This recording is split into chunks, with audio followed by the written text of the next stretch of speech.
So today we will cover disaccharide and polysaccharide, monosaccharide हम already cover कर चुके हैं। और सबसे पहले हम स्टार्ट कर रहे हैं with isomeric forms of carbohydrate, यानी कि थोड़ा सा रिवीजन है जो मैं लास्ट लेक्चर में कवर किया था। क्या क्या आइसोमर्स पॉसिबल हैं कार्बोहाइड्रेट में, उसका ये पूरा ओवरव्यू है, जिसमें सबसे पहले हमने देखा कि कॉन्स्टिट्यूशनल आइसोमर्स। तो इसका मीनिंग ये है कि जहां पर क्या हो रहा है कि जो पोजिशनिंग है उसकी वजह से डिफरेंट है। ठीक है, तो आप देख सकते हैं कि दोनों का जो फॉर्मूला है that is same, C3H6O3, and but one is glyceraldehyde and another is dihydroxy acetone। ग्लिसरैल्डिहाइड में क्या होगा कि ग्लिसरैल्डिहाइड में जो COH ग्रुप है ये ऊपर है, और ये जो डाइहाइड्रोक्सी एसीटोन है एक्चुअली में कीटोन ग्रुप यहाँ पर आएगा इसमें।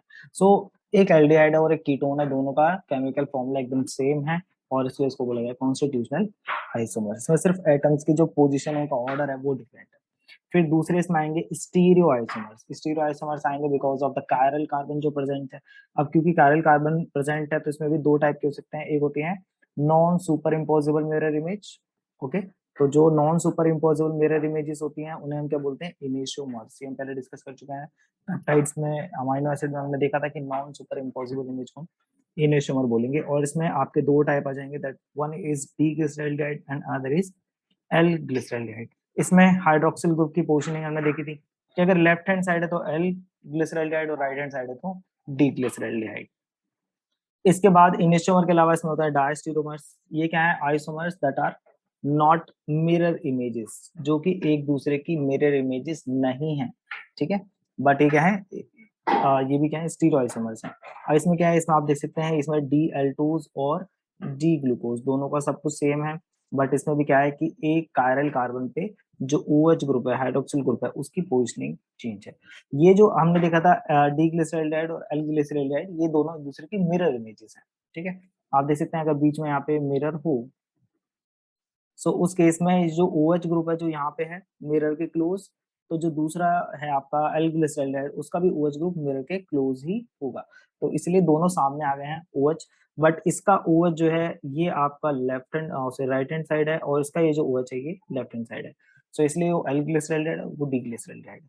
बट डायस्टीरियोआइसोमर्स में क्या है कि यहाँ पर ये मिरर इमेज नहीं है। मिरर इमेज क्यों नहीं है, अगर यहाँ मिरर होता यहाँ HH है दैट इज ओके, यहाँ OH है दैट इज फाइन, बट यहाँ OH है और यहाँ पर H है, दैट मीन्स ये मिरर इमेज नहीं है। मिरर है तो दोनों क्या होने चाहिए थे, सामने की तरफ होने चाहिए थे। ठीक है, बट ये आमने सामने नहीं। यहाँ पे क्या है, बस एक कायरल सेंटर पर क्या हो गया है, चेंज आया है, और क्योंकि इसके पास बहुत सारे कायरल कार्बन है इसलिए ये मिरर इमेज यहाँ पे नहीं बना पाया। तो ऐसे आइसोमर जो मिरर इमेज नहीं होती हैं that we call diastereomers. Okay, अभी जो डाई स्टीरियो आइसोमर्स हैं, ये डाई स्टीरियो आइसोमर्स में भी कुछ टाइप्स आएंगे, जिसमें सबसे पहला आएगा आपका एपीमर्स। ठीक है, एपीमर्स क्या है, एपीमर्स जैसा भी हमने डिस्कस किया कि वो किसी एक कायरल कार्बन पर जो है उसकी पोजीशनिंग डिफरेंट होगी, जहां जैसा भी हमने DL2 और डी ग्लूकोज में देखा। इसी का दूसरा एग्जांपल हो जाएगा D glucose and D mannose. और यहाँ पर आप देख सकते हैं कि ये जो आपका है कार्बन और यहाँ पर, इन दोनों की जो पोजीशनिंग है वो क्या है, यहाँ पर चेंज हो रही है, और इसी वजह से ये एक आपका डी ग्लूकोज है और दूसरा आपका डी मैनोज है। तो हमने देखा था कि किस कार्बन पर पोजीशनिंग चेंज होती है, उसी के अकॉर्डिंगली जो है इनको हमने आइसोमर्स बोला था। और लास्ट है हमारा एनोमर्स, और एनोमर्स हमने देखा था अल्फा एंड बीटा। एनोमर्स में क्योंकि ये साइक्लिक जो स्ट्रक्चर ये फॉर्म करते हैं उसकी वजह से जो आइसोमर्स बन रहे हैं। ठीक है, या फिर ये जो OH ग्रुप है, यहाँ पर जब ये साइक्लिक स्ट्रक्चर बनाएगा तो इस OH ग्रुप की पोजिशनिंग क्या है, अगर ये नीचे की तरफ है तो then we will call it alpha D glucose, और अगर ये ऊपर की तरफ है then we will call it beta D glucose. ये एक ओवरव्यू है कंप्लीट कि कैसे क्या डिफरेंट टाइप्स के आइसोमर जो कि हमें कार्बोहाइड्रेट में देखने के लिए मिलते हैं। कोई डाउट है इसमें? No sir. इसको अच्छे से याद कर लेना है इस पूरे ग्राफ को। ठीक है, और इसी से काफी क्वेश्चन सॉल्व हो जाएंगे आपके। और जैसा हम पहले डिस्कस कर चुके हैं कि जो मोनोसैकेराइड उनका साइक्लिक स्ट्रक्चर है, साइक्लिक स्ट्रक्चर कैसे आता है ये भी हमने डिस्कस किया था लास्ट क्लास में। उसमें हमने देखा था कि जो एल्डिहाइड है, ओके, दिस एल्डिहाइड ये अल्कोहल के साथ रिएक्ट करेगा, द स्पेशली जो CO ग्रुप है। ठीक है, और जब ये करेगा तो सबसे पहले बनता है हेमी एसिटल, और ये जो हेमी एसिटल है ये क्या है, जो उसका साइक्लिक स्ट्रक्चर है उस कार्बोहाइड्रेट का उसके लिए रिस्पॉन्सिबल है। लेकिन अगर इसी हेमी एसिटल से एक और वन मोर क्या ऐड किया जाए, एक और यहाँ पर हाइड्रोक्सिल ग्रुप के साथ रिएक्शन कराई जाए, सो उस केस में जो बनता है that then we will call it acetal. Acetal में मैंने आपको बताया था यहाँ पर 3 चेन होंगी कार्बन की, 1 2 एंड 3, जिसमें से 2 चेन जो है वो ऑक्सीजन के साथ जो है ज्वाइन होंगी। ओके, और इसी तरीके से कीटल बनता है, बट कीटल में क्या होता है, सीओ। सीओ क्योंकि कीटोन ग्रुप बीच में प्रेजेंट होता है तो उसके साथ ऑलरेडी 2 चेन अटैच होती है इनिशियली। उसके बाद जब ये फर्स्ट हाइड्रोक्सिल ग्रुप आएगा तो उसके साथ एक चेन आ जाएगी तो थर्ड हो जाएगा, और उसके बाद जब एक और चेन ग्लूकोज, एक और हाइड्रोक्सिल ग्रुप आएगा एक साइड चेन के साथ, मतलब कार्बन चेन के साथ, तो टोटल यहाँ पे कार्बन चेन कितनी हो जाएंगी, 4। सो एसिटल में 3 होती हैं और कीटल में 4 जो है कार्बन चेन अटैच होती हैं इस सेंट्रल कार्बन से, जिसमें से 2 जो है वो ऑक्सीजन की हेल्प से अटैच होंगी। सो सबसे पहले अगर एक करेगा तो हेमी एसिटल या हेमी कीटल बनेगा, और अगर 2 करेंगे तो एसिटल और कीटल बन जाता है। ठीक है, जैसा हमने देखा था कि आपका ये लीनियर स्ट्रक्चर है और ये आपका सीओ ग्रुप है, तो then we will call it D glucose. अभी थोड़ा सा साइक्लिक स्ट्रक्चर आने के लिए क्या है कि इसका जो 5th कार्बन पर जो OH ग्रुप है और जो फर्स्ट कार्बन पे जो आपका ये सी डबल बॉन्ड O है उसके साथ ये रिएक्शन होगा। ठीक है, और इन दोनों की जो रिएक्शन है इससे वाटर एक मॉलिक्यूल रिलीज हो जाएगा, और उसके बाद या तो आपको अल्फा डी ग्लूकोपाइरोनोज मिलेगा या फिर बीटा डी ग्लूकोपाइरोनोज मिलेगा, क्योंकि इसका स्ट्रक्चर पायरन से मिलता है, हमने पहले डिस्कस कर लिया है। और आप देख सकते हैं फिर OH नीचे आती है तो अल्फा, और ऊपर आती है तो बीटा, और ये जो कार्बोनिल का जो सी ये जो ऑक्सीजन है ये आपका यहाँ पर आ जाएगा। एक्चुअली में ये कार्बोनिल का नहीं है, ये जो है वो एक्चुअली इसका ऑक्सीजन है, किसका, हाइड्रोक्सी ग्रुप का ऑक्सीजन। ओके, सो आपने देखा कि ये जो कार्बन है, ये कार्बन किस किस से अटैच है, एक चेन तो यहाँ पर इसके अटैच है 1। ठीक है, और जो दूसरा है यहाँ पर एक OH, इसका अभी भी रेसिडुअल यहाँ पर है, और दूसरा ये ऑक्सीजन आ गया यहाँ पर और इससे एक चेन अटैच है।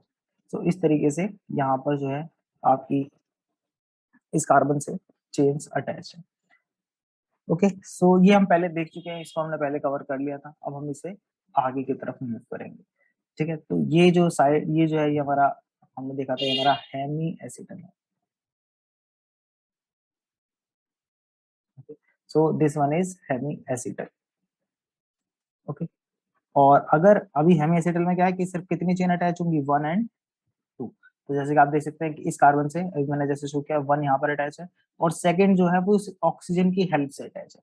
अगर इससे हमें एक और चेन कहाँ पे अटैच होगी, यहाँ पर, ये जो एच ग्रुप है, इससे एक और जब यहाँ पे चेन अटैच हो जाएगी तो टोटल कितने हो जाएंगी, 3 चेन्स हो जाएंगी, जिसमें से 2 किसके हेल्प से होगी, ऑक्सीजन के हेल्प से।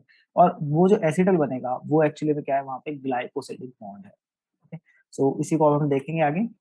Okay, so now we will discuss glycosidic bond, क्योंकि अब हम पढ़ने जा रहे हैं डाइसैकेराइड, और डाइसैकेराइड्स में क्या है कि उसमें 2 यूनिट्स अटैच है, किसकी, मोनोसैकेराइड्स की। अब 2 यूनिट अटैच है तो ऑब्वियस सी बात है कि किसी न किसी बॉन्ड के थ्रू अटैच होंगी, और वो जो बॉन्ड है that is glycosidic bond. Okay, so कुछ पॉइंट्स यहाँ पे हम जल्दी से राइट कर लेते हैं। इसमें क्या है कि डाइसैकेराइड, जैसे आपको पता है कि इसमें 2 मोनोसैकेराइड्स होंगे, डाइसैकेराइड्स। सो अगर आपको डाइसैकेराइड बनाना है तो उसपे क्या होंगे, इसमें आपकी 2 मोनोसैकेराइड्स होंगे, और ये जो 2 मोनोसैकेराइड्स हैं that will be attached with the help of what we call O glycosyl.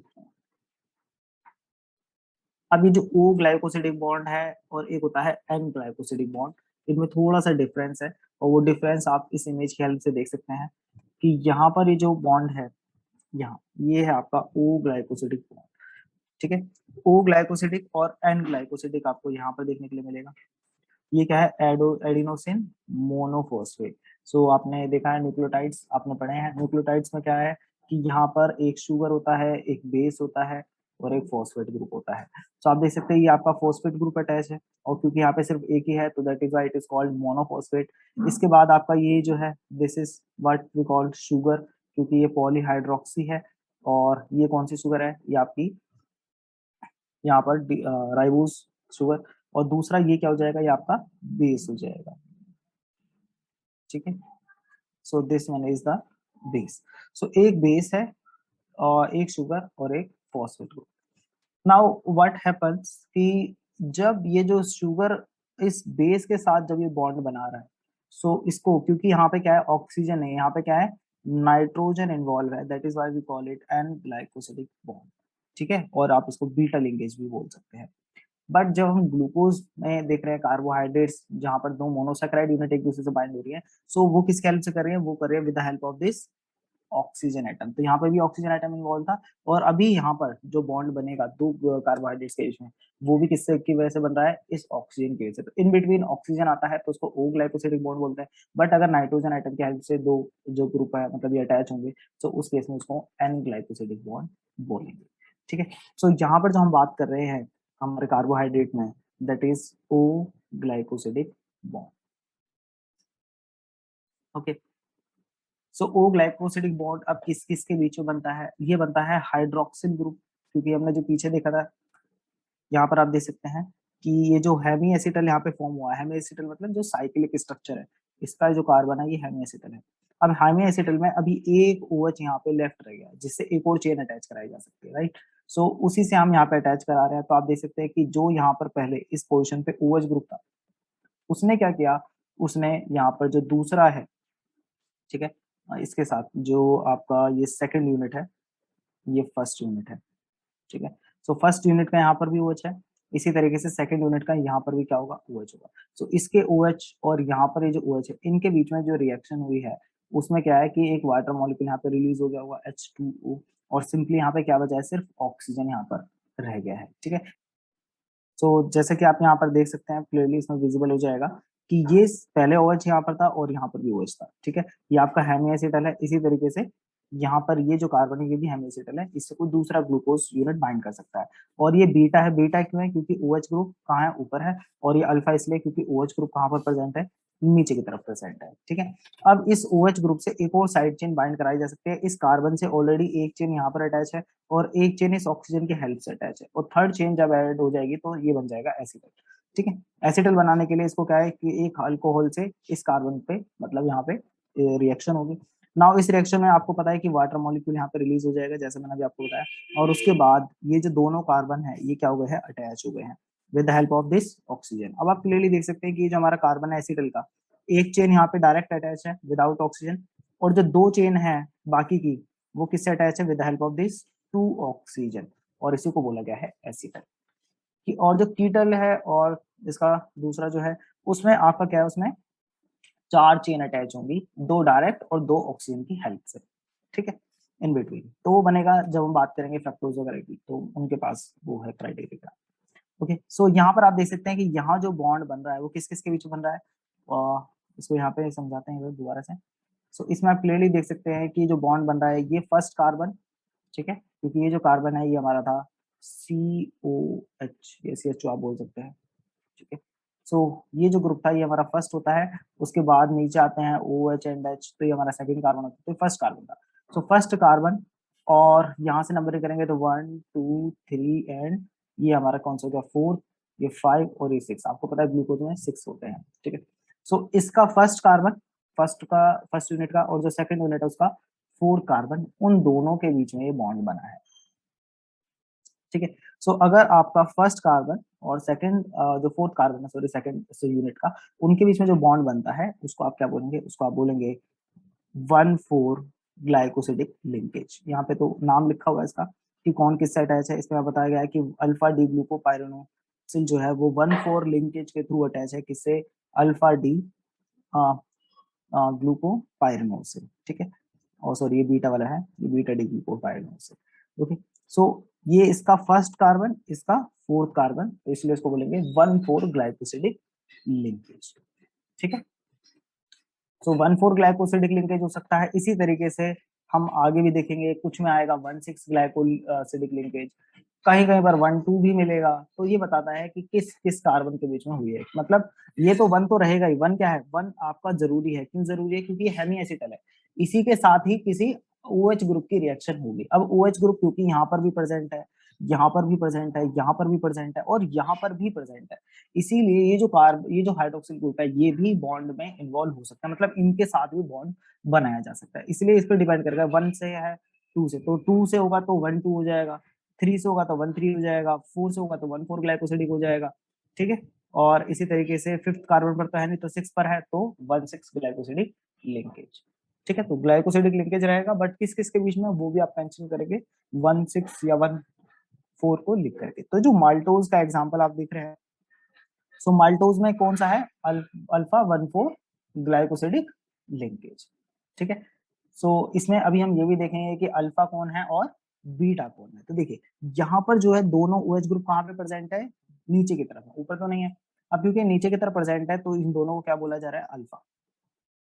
सो क्या, तो इनके बीच में जो बॉन्ड बनेगा उसको क्या बोलेंगे, उसको बोलेंगे अल्फा 1,4 ग्लाइकोसिडिक लिंकेज।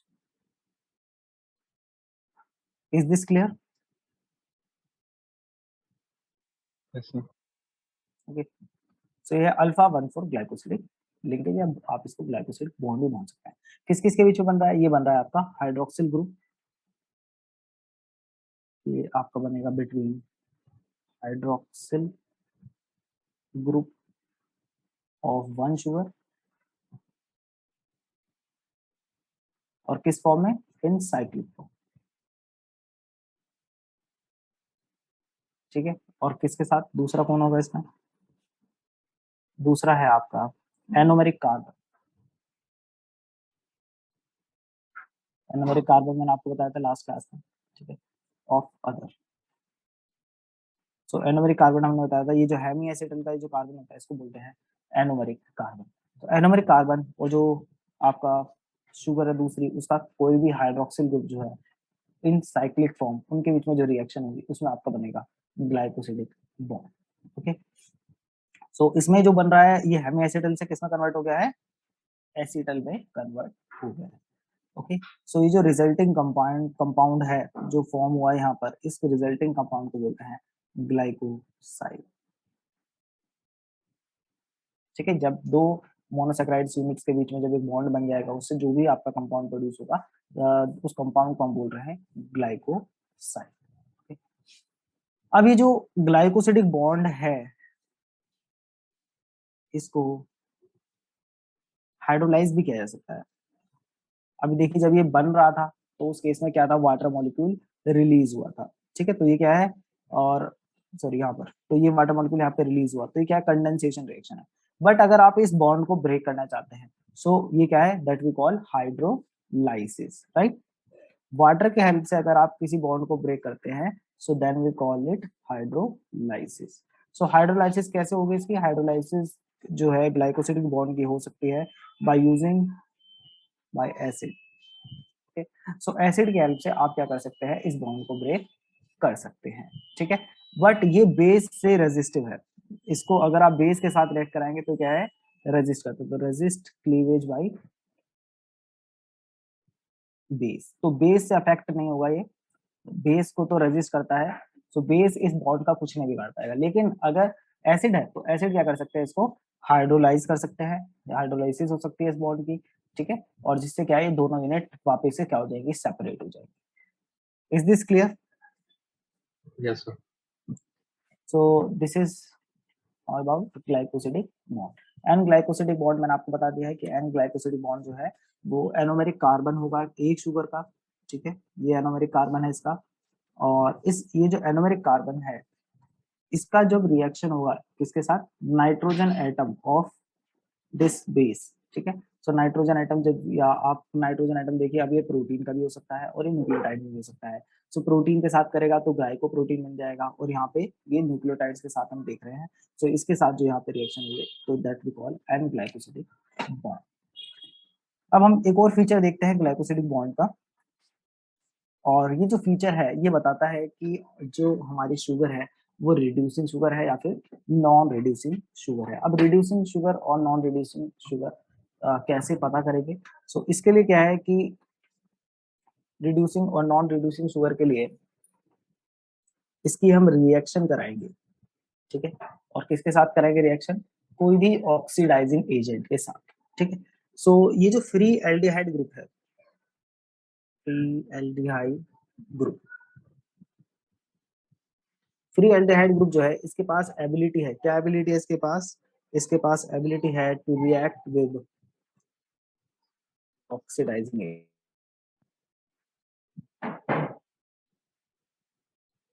ठीक है। तो जैसा कि आप देख सकते हैं इस इमेज के अंदर, तो ये है आपका CO ग्रुप, ठीक है, एल्डिहाइड ग्रुप COH। अब ये जो फ्री एल्डिहाइड ग्रुप है ये क्या कर सकता है, ये ऑक्सीडाइजिंग एजेंट के साथ रिएक्ट कर सकता है। फॉर एग्जाम्पल यहाँ पर आप देख सकते हैं क्यूप्रिक आयन Cu2+, ठीक है। तो ये Cu2+ है, क्यूप्रिक आयन है, इनके साथ ये रिएक्ट करेगा और रिएक्ट करके ये क्या बन जाएगा, Cu2O, ठीक है, वाटर वगैरह यहाँ पे, और ये OH नेगेटिव। सो इनकी हेल्प से क्या है, ये क्या है, इस यहाँ पर क्या कर रहा है, इसको रिड्यूस करा रहा है। ठीक, अब यहाँ पर जो पहले जो नॉर्मली यहाँ पे जो H हुआ करता था, अब ये किस में कन्वर्ट हो गया यहाँ पर, OH में, ठीक है। सो ये क्या हो गया है, हाइड्रोजन से हाइड्रोक्सिल हो गया है। तो अब ये पहले था COH, अब ये क्या हो गया है, COOH, राइट। सो ये क्या हो गया, कार्बोक्सिलिक ग्रुप यहाँ पे में कन्वर्ट हो चुका है, ठीक है। सो ये जो रिएक्शन है ये इसने दी है ऑक्सीडाइजिंग एजेंट के साथ। तो अगर आपकी शुगर इस तरीके की रिएक्शन दे सकती है, ठीक है, यानी कि यहाँ पर जो है वो ऑक्सीडाइजिंग एजेंट के साथ रिएक्ट कर सकती है, सो उस केस में ऐसे जो शुगर्स हैं उनको हम क्या बोलते हैं, रिड्यूसिंग शुगर। ओके, सो रिड्यूसिंग शुगर, ठीक है, कौन सी होंगी रिड्यूसिंग शुगर, यस सर। हाँ बताइए क्या होंगे रिड्यूसिंग शुगर जब एल्डिहाइड कब, ग्रुप कार्बोक्सिलिक एसिड में कन्वर्ट हो जाता है तो नहीं जब एल्डिहाइड ग्रुप रिएक्ट किसी ऑक्सीडाइजिंग एजेंट के साथ, ठीक है। Yes sir. सो ऐसी शुगर्स को हम क्या बोल रहे हैं, रिड्यूसिंग शुगर बोल रहे हैं, जिसमें एक एग्जांपल है ये क्यूप्रिक आयन, जिसको एक्चुअली क्या बोलते हैं, इसको बोलते हैं फिलिंग सॉल्यूशन, आपने इसका नाम सुना होगा। और ये जो फिलिंग सॉल्यूशन है, आपको अगर याद हो केमिस्ट्री वगैरह में, सो ग्लूकोज को कि ग्लूकोज प्रेजेंट है नहीं है, उसको उसके एज ए टेस्ट में इसको हम यूज करते थे, ठीक है। तो स्टार्च है नहीं है ग्लूकोज, तो उसका जो टेस्ट है दैट इज, उसमें क्या है, फिलिंग सॉल्यूशन ऐड कर देते थे और उससे हमें पता चल जाता था कि उसमें शुगर है या नहीं है, ठीक है। ये शुगर का एक टेस्ट है, क्लियर हो गया। So yes sir. तो कुछ शुगर्स, ऐसा नहीं सभी शुगर ऐसा कर सकते हैं, ये वही शुगर कर सकते हैं जिनके पास क्या हो, जिनके पास ये फ्री एल्डिहाइड ग्रुप हो। अब जब ये साइक्लिक फॉर्म में आ जाएगा तो साइक्लिक फॉर्म में तो यहाँ पर नहीं कर पाएगा, राइट। साइक्लिक फॉर्म में क्या है, ये जो ऑक्सीजन है वो कहाँ पर आ गई, वो इसके साथ आ गई, तो ये यस बॉन्डेड सर। हो गया है। तो जब ये साइक्लिक स्ट्रक्चर होता है तब ये रिएक्शन नहीं हो पाती है, ये रिएक्शन कब होगी, जब हम बात करेंगे लीनियर फॉर्म की, ठीक है। सो ये जो रिएक्शन है कब होगी, इन लीनियर फॉर्म। रिड्यूसिंग और नॉन रिड्यूसिंग शुगर में जो एक्ट ऑक्सीडाइजिंग एजेंट के साथ रिएक्ट करेगी वो हमारी रिड्यूसिंग शुगर है, और जो नहीं कर पाएगी वो नॉन रिड्यूसिंग शुगर है, जिसमें हमने एग्जांपल देखा कि फेलिंग सॉल्यूशन जो है एज अ टेस्ट हम यूज कर सकते हैं ग्लूकोज को फाइंड आउट करने, क्योंकि ग्लूकोज क्या है, एक रिड्यूसिंग शुगर है, जब वो किसमें होगा, लीनियर फॉर्म में होगा। ओके, नाउ मोस्टली जो मोनोसैकेराइड्स हैं वो आपके ऐसा कर सकते हैं, मतलब वो क्या है, सभी रिड्यूसिंग शुगर्स ही हैं, क्योंकि उनका लीनियर फॉर्म है, लीनियर फॉर्म में उनका जो एल्डिहाइड ग्रुप है वो आपका अवेलेबल रहेगा। ओके, और इसी तरीके से ये जो शुगर्स है ये किसके साथ रिएक्ट कर सकती हैं, इसी वजह से रिएक्ट कर सकती हैं with amino group. Okay, so ये जो आपके हैं शुगर, ये आपकी रिड्यूसिंग शुगर की हम बात करें, रिड्यूसिंग शुगर जो है वो फ्री अमाइनो ग्रुप के साथ भी बाइंड कर सकती हैं, किसके, यूजुअली ये करती हैं with amino group of lysine और अर्जिनिन, राइट। सो इनके जो फ्री अमाइनो ग्रुप है आर्जिनिन और लाइसिन के रेसिड्यू के, ठीक है, उनके साथ क्या है, कोवलेंट बॉन्ड यहाँ पे फॉर्म हो जाएगा। और इसी तरीके से क्योंकि ये अमाइनो ग्रुप के साथ बाइंड कर सकते हैं तो क्या है, ग्लाइकोप्रोटीन हो जाएगा, क्योंकि इसमें आपका जो है शुगर भी है और उसमें क्या है आपका प्रोटीन कंपोनेंट भी है, ठीक है। जब प्रोटीन और शुगर के बीच में बॉन्ड बन जाएगा तो उसको हम बोलेंगे ग्लाइकोप्रोटीन। इसी तरीके से जो है ये जो आपका रिड्यूसिंग शुगर है, ये जैसे कि अगर हम बात करें ग्लूकोज के लिए, तो ग्लूकोज का एक और टेस्ट है जिसमें क्या है, ग्लूकोज जो है वो किसके साथ रिएक्ट करता है, glucose react with haemoglobin. Okay, so haemoglobin के साथ ये रिएक्ट कर लेगा और ये क्या बना लेगा, ये बनाएगा ग्लाइकोसाइलेटेड हीमोग्लोबिन। ओके, क्योंकि इसके साथ अब क्या है, हीमोग्लोबिन के साथ एक ये जो ग्लूकोज है वो क्या है, बाइंड हो गई है, और उसके बाद हम इसको बोल रहे हैं ग्लाइकोसाइलेटेड हीमोग्लोबिन। अब ये जो ग्लाइकोसाइलेटेड हीमोग्लोबिन है इसको यूज किया जा सकता है किसको मॉनिटर करने के लिए, फॉर ट्रीटमेंट ऑफ डायबिटीज, ठीक है। तो डायबिटीज में होता है शुगर जो है वो बढ़ जाती है, ठीक है। सो जो नॉन डायबिटिक इंडिविजुअल्स होते हैं, ओके, जो आपके नॉन डायबिटिक होंगे उसमें ये जो आपका ग्लाइकोजाइलेटेड हीमोग्लोबिन होता है ये होता है 6%। और जो आपके ये जो आपके डायबिटिक पेशेंट होंगे उसमें ये जो आपका परसेंटेज है किसका, ग्लाइकोसाइलेटेड हीमोग्लोबिन का, that is almost 10%। Okay, so that means कि किसी पर्सन का ग्लाइकोसाइलेटेड हीमोग्लोबिन टेस्ट करके कि कितना है, उससे आप ये फाइंड आउट कर सकते हैं कि वो उस पर्सन को डायबिटीज है या नहीं है। जो नॉर्मल पर्सन है उसमें 6% रहता है, और जो डायबिटिक पेशेंट है जिनमें अनकंट्रोल्ड है डायबिटीज उसमें 10% होता है। क्लियर हो गया? Yes sir. ओके, सो क्यों पॉसिबल है, क्योंकि ग्लूकोज एक रिड्यूसिंग शुगर है और वो जो है बाइंड कर सकती है प्रोटीन के साथ भी। क्लियर हो गया? अब यस। हम एक एक करके डाइसैकेराइड्स स्टडी करेंगे। अब डाइसैकेराइड कैसे फॉर्म हो रहे हैं ये तो हमने देख लिया with the help of glycosidic bond. और ग्लाइकोसिडिक बॉन्ड में हमने देखा किस किस के बीच में बन रहा था, एनोमेरिक कार्बन था, और एनोमेरिक कार्बन जो है हाइड्रोक्सिल ग्रुप के साथ बाइंड करके जो है बॉन्ड बना रहा था, और उसको हम बोल रहे थे ओ ग्लाइकोसिडिक बॉन्ड।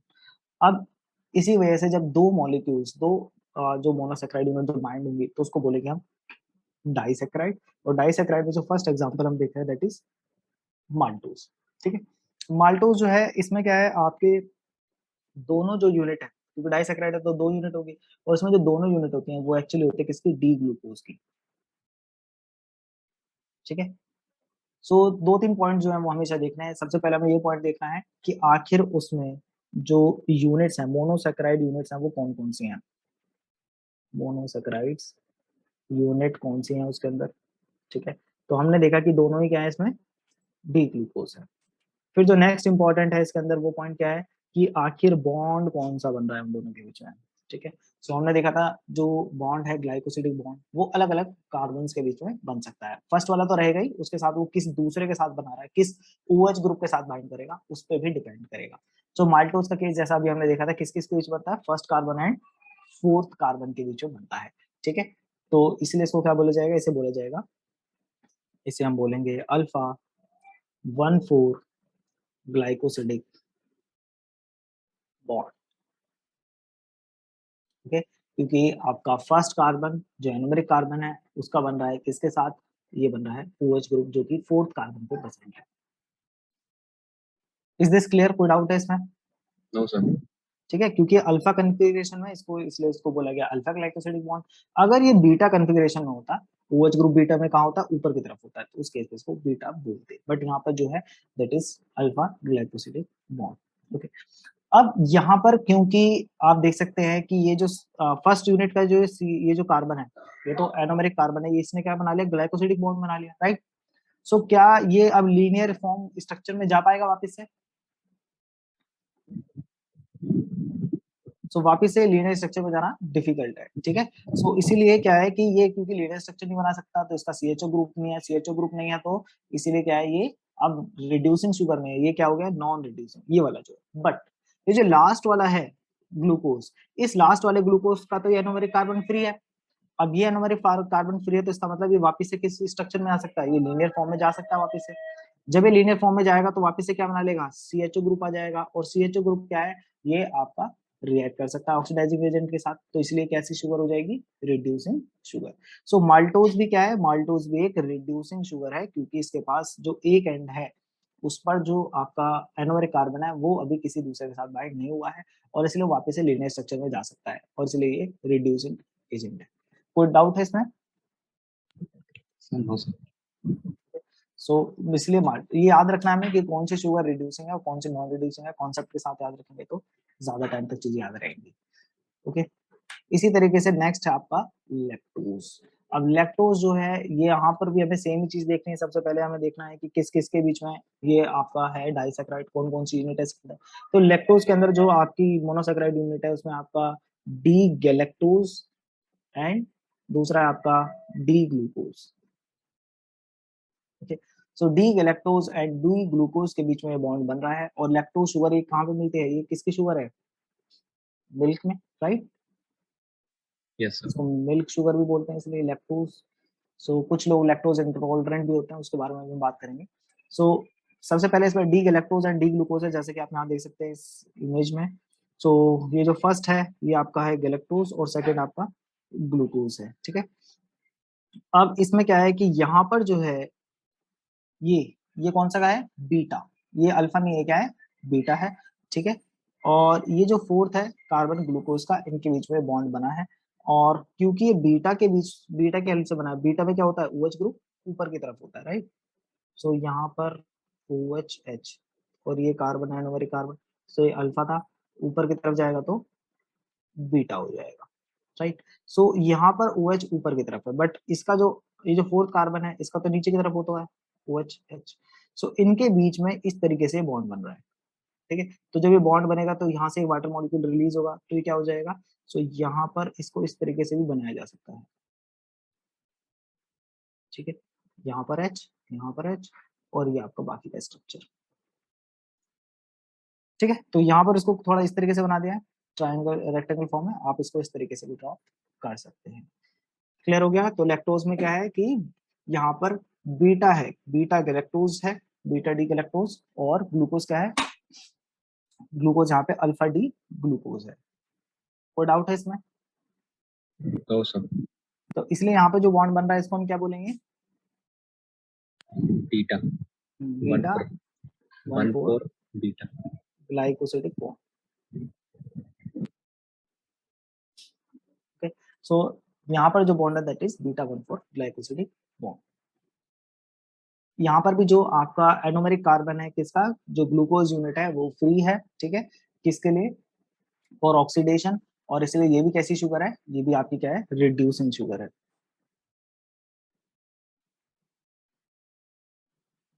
ठीक है। तो जिसका भी एनोमेरिक कार्बन फ्री होगा वो रिड्यूसिंग शुगर ही होगी। नाउ इसके बाद क्या है कि जैसा एक यहाँ पे थोड़ा सा स्मॉल केस, कि जो लैक्टोज है वो क्या है, स्मॉल इंटेस्टाइन में आपका एब्सॉर्ब नहीं होता है, ठीक है, ये आपका not absorb in small intestine, ठीक है।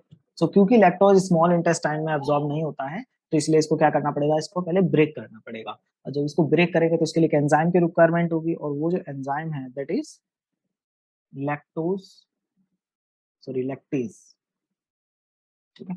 सो एंजाइम जो है दैट इज लैक्टेज, जो कि क्या करेगा, इस लैक्टोज के बीच में जो ग्लाइकोसिडिक बॉन्ड है इसको ब्रेक कर देगा, और ब्रेक करने से ये जो दोनों यूनिट है वो अलग अलग हो जाएंगी, ठीक है। तो गैलेक्टोज अलग हो जाएगा, ग्लूकोज अलग हो जाएगा, और उसके लिए जो एंजाइम है दैट इज लैक्टेज। अभी जो लैक्टेज एंजाइम है ये लैक्टोज को ब्रेक कर देगा, दो अलग अलग सेपरेट यूनिट्स में कन्वर्ट कर देगा, और जब ये दोनों अलग सिंपल मोनोसैकेराइड्स में आ जाएंगे तो उसके बाद जो है ये एब्जॉर्ब हो जाएगा, ठीक है। सो जो सिंपल यूनिट्स हैं वो एब्जॉर्ब हो जाएगी, बट लैक्टोज नहीं हो पाएगा, और लैक्टोज को अगर एब्जॉर्ब कराना है तो उसको पहले उसके बीच का जो बॉन्ड है उसको ब्रेक करना पड़ेगा।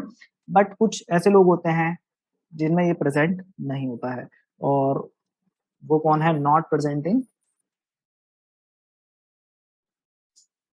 लैक्टोज इंटॉलरेंट, ठीक है। सो कुछ ऐसे लोग हैं जिनमें क्या है ये एंजाइम होता नहीं है, तो वो क्या है लैक्टोज इंटॉलरेंट होते हैं, और क्योंकि एंजाइम प्रेजेंट नहीं है तो जो ये लैक्टोज है ये डाइजेस्ट नहीं हो पाएगा, मतलब ये स्मॉल इंटेस्टाइन में अब्सॉर्ब नहीं होगा, तो लार्ज इंटेस्टाइन में चला जाएगा, और लार्ज इंटेस्टाइन में जब ये चला जाता है, so in large intestine, large intestine में क्या होगा कि वहां पर जो है ऑस्मोलैरिटी है, ठीक है, क्योंकि अगर किसी चीज की कंसंट्रेशन ज्यादा हो जाती है और किसी चीज की कंसंट्रेशन कम होती है तो वाटर वहां पे मूव करता है अक्रॉस द सेमी परवेल मेम्ब्रेन, ताकि कंसंट्रेशन को क्या किया जा सके, बैलेंस किया जा सके। तो ये क्या करता है, ये वहां पर अपोज करता है, oppose the absorption of water, क्योंकि जो वाटर है वहां एब्जॉर्ब होगा लार्ज इंटेस्टाइन में, तो वहां पर जो है उसके एब्जॉर्प्शन को ये अपोज करता है, और इसी वजह से जो है प्रॉब्लम होती है लैक्टोज इंटॉलरेंट लोगों के अंदर। और वहां पर क्या है कि इसके साथ साथ कि जो बैक्टीरिया वगैरह होते हैं वो भी क्या करेंगे, लैक्टोज के फर्मेंटेशन करेंगे, यानी कि उसको कंज्यूम करके और एनर्जी प्रोड्यूस करेंगे, जिससे CO2 का ये सब प्रोड्यूस, तो उनको काफी प्रॉब्लम होगी, जो लैक्टोज इंटॉलरेंट लोग हैं उसलिए वो मिल्क कंज्यूम नहीं कर सकते, ओके। चलिए नेक्स्ट है हमारा सुक्रोज। अब जो सुक्रोज है ये आपका, इसको हम बोलते हैं cane sugar, this is cane sugar क्योंकि आपको पता है जो केन होते हैं गन्ने वगैरह उनमें ये आपको मिलती है और इसी से आपको पता है गुड़ वगैरह बनता है और इसी को रिफाइन करके फिर जो चीनी वगैरह है जो है बनती है। ठीक है, सो जो सुक्रोज है ये आपकी केन शुगर है और इसमें जो आपके दो मोनोसेकेराइड यूनिट प्रेजेंट होती हैं that is glucose and fructose. So आपने देखा मैनोज में दोनों ग्लूकोज थी, फिर आया आपका लैक्टोज जिसमें आपका गैलेक्टोज एंड ग्लूकोज था और अभी आ गया सुक्रोज जिसमें ग्लूकोज एंड फ्रक्टोज है। ठीक है, अब फ्रक्टोज जो है वो कौन सी शुगर है, ये एल्डोज है कीटोज है? सर कीटोज। कीटोज शुगर है, राइट। सो ये कीटोज शुगर है और ये जो सुक्रोज है ये कहाँ, ये एनिमल्स में मिलेगा या नहीं मिलेगा? नो। नहीं, ये सिर्फ क्या है, फॉर्म्ड इन प्लांट्स। तो ये जो है आपका प्लांट्स द्वारा ही बनाया जाता है, ओन बाय प्लांट्स, ये एनिमल्स में नहीं मिलेगा। ठीक है, अब ये जो सुक्रोज है अब हमें ये चेक करना है कि ये रिड्यूसिंग शुगर है या फिर ये नॉन रिड्यूसिंग शुगर है। ठीक है, सो आप देख सकते हैं कि ये जो स्ट्रक्चर आप देख रहे हैं, ठीक है, इसमें सबसे फर्स्ट जो है आप ये बताइए कि लेफ्ट हैंड वाला ग्लूकोज है या राइट हैंड वाला ग्लूकोज है? सर लेफ्ट हैंड वाला। लेफ्ट वाला, क्योंकि इसमें 6 कार्बन है, राइट। Yes 1 2 3 4 5 and 6। और जो राइट वाला दैट इज फ्रक्टोज, क्योंकि यहाँ पर आपके कितने हैं टोटल 5 कार्बन होंगे इसमें। सो अब इसमें हो क्या रहा है कि हमने देखा था कि जो फ्रक्टोज है उसमें दोनों जो है यहाँ पर और यहाँ पर ये दोनों तरफ आता है CH2OH, राइट। पीछे हमने डिस्कस किया था दोनों साइड CH2OH आ जाता है।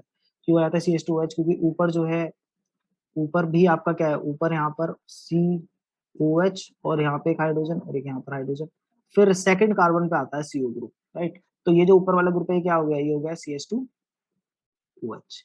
ठीक है, सो इसी तरीके से 1 2 और उसके बाद थर्ड कार्बन आएगा, फिर फोर्थ कार्बन आएगा और फिर फिफ्थ कार्बन आएगा और फिर सिक्स्थ कार्बन आएगा और जो सिक्स्थ कार्बन है वो भी क्या होगा, CH2OH।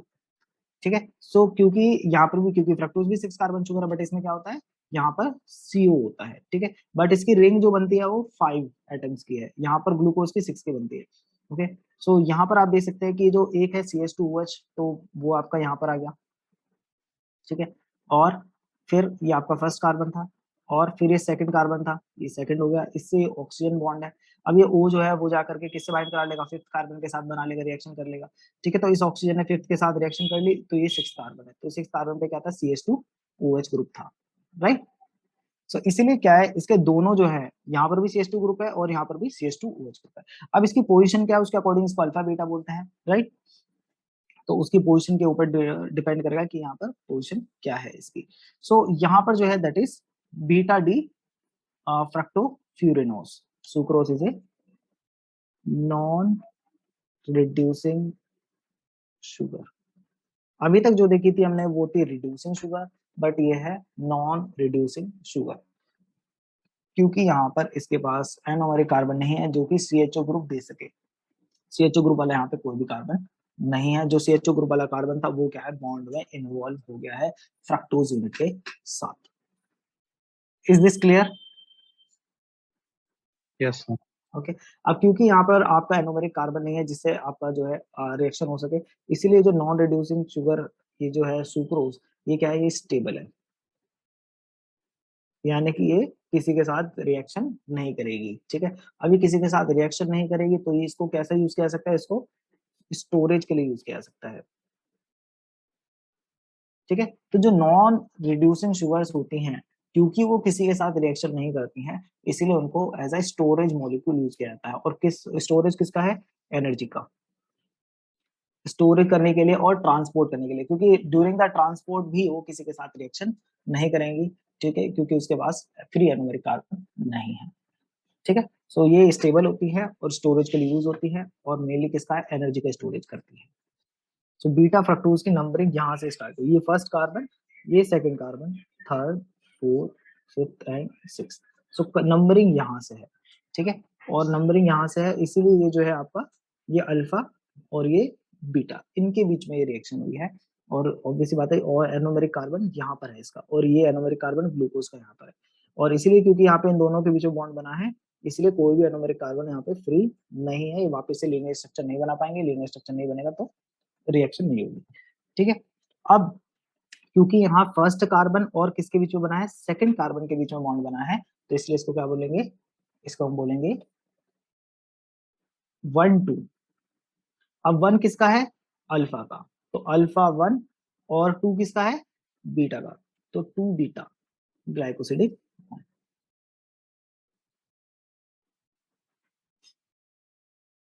ठीक है, सो इस तरीके से नेमिंग करनी है कि जो फर्स्ट है उसका कौन सा है और जो दूसरा है उसका कौन सा कार्बन है। ठीक है, सो फर्स्ट वाले का जो अल्फा फॉर्म था उसका जो फर्स्ट कार्बन है, और जो फ्रक्टोज है उसका बीटा फॉर्म है, उसका जो सेकंड कार्बन है, उनके बीच में बॉन्ड बन रहा है, तो अल्फा 1 2 बीटा ग्लाइकोसिडिक बॉन्ड। अब जो शुगर है, ये जो सुक्रोज है, ये क्या है आपका, किससे बनेगा, ये तो आपको बताइए फोटोसिंथेसिस वगैरह से बनेगा और लीव्स वगैरह के अंदर आपको मिल जाएगा। तो ये हो गया हमारा थर्ड टाइप का डाइसेकेराइड। अब इसमें लास्ट आपका ट्रिहेलोज, और ये भी क्या है, ये भी आपका जैसे सुक्रोज अभी हमने देखा, ये भी आपका नॉन रिड्यूसिंग शुगर है। ठीक है, और इसमें क्या है, इसमें भी आपका जो है दोनों यूनिट क्या है आपकी डी ग्लूकोज की है,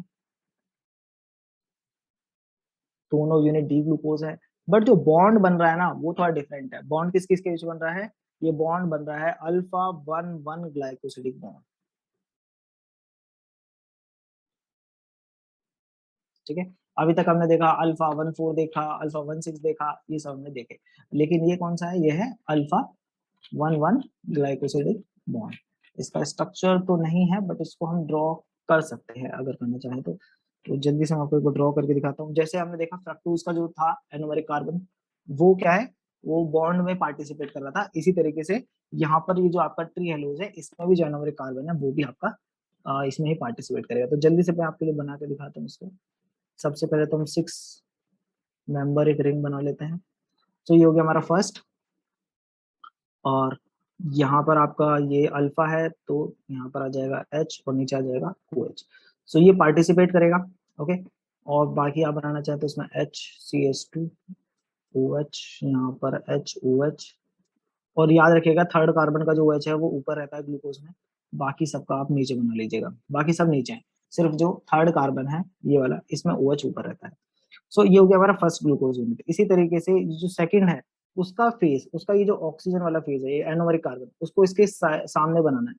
तो ये हाइड्रोजन इनके बीच में बन जाएगा 1 1 ग्लाइकोसिडिक बॉन्ड, दोनों नीचे रहेंगे और ये ऑक्सीजन आ जाएगा और बाकी सब चीजें आपकी इसी तरीके से बन जाएंगी। यहाँ पे आप देख लीजिएगा CH2OH वगैरह। ओके, सो आपने देखा कि ये भी इसका फर्स्ट कार्बन है, इसका भी फर्स्ट कार्बन है, ये भी अल्फा है और ये भी अल्फा है, दोनों के बीच में यहाँ पे ग्लाइकोसिडिक बॉन्ड बना है। ठीक है, तो इसका भी एनोमेरिक कार्बन इधर ही है, एनोमेरिक कार्बन यहाँ पर है, और इसका भी जो एनोमेरिक कार्बन है यहाँ पर है, दोनों ही बॉन्ड में पार्टिसिपेट कर रहे हैं। जब दोनों बॉन्ड में पार्टिसिपेट कर रहे हैं इसका मतलब ये वापिस से लीनियर फॉर्म बना पाएंगे या नहीं बना पाएंगे। नो। ठीक है, नॉट पॉसिबल। क्यों नहीं है पॉसिबल, क्यों नहीं लीनियर फॉर्म, क्योंकि साइक्लिक स्ट्रक्चर बना रहा है वो ग्लाइकोसिडिक बॉन्ड के साथ। क्योंकि बॉन्ड बन गया है, एनोमेरिक कार्बन ने तो बॉन्ड बना लिया, अब ये बॉन्ड बन गया है तो वापस से लीनियर स्ट्रक्चर नहीं बना पाएगा। इसका भी एनोमेरिक कार्बन और इसका भी एनोमेरिक कार्बन जो अल्फा अल्फा है उन दोनों के बीच में बॉन्ड बन गया है, इसीलिए वापस से ये ओपन नहीं हो पाएगा, अब ये ऐसा ही रहेगा। ठीक है, अब ये ओपन नहीं हो पाएगा तो F3 एनोमेरिक कार्बन नहीं है तो CHO ग्रुप नहीं है, तो वहां पर क्या है आपका रिएक्शन नहीं हो पाएगा। ठीक है, सो ये है आपका ट्री हेलो जिसमें क्या है अल्फा 1 1 ग्लाइकोसिडिक बॉन्ड बन रहा है। ओके, और क्योंकि यहाँ पर दोनों के बीच में बन रहा है इसलिए क्या है नॉन रिड्यूसिंग शुगर,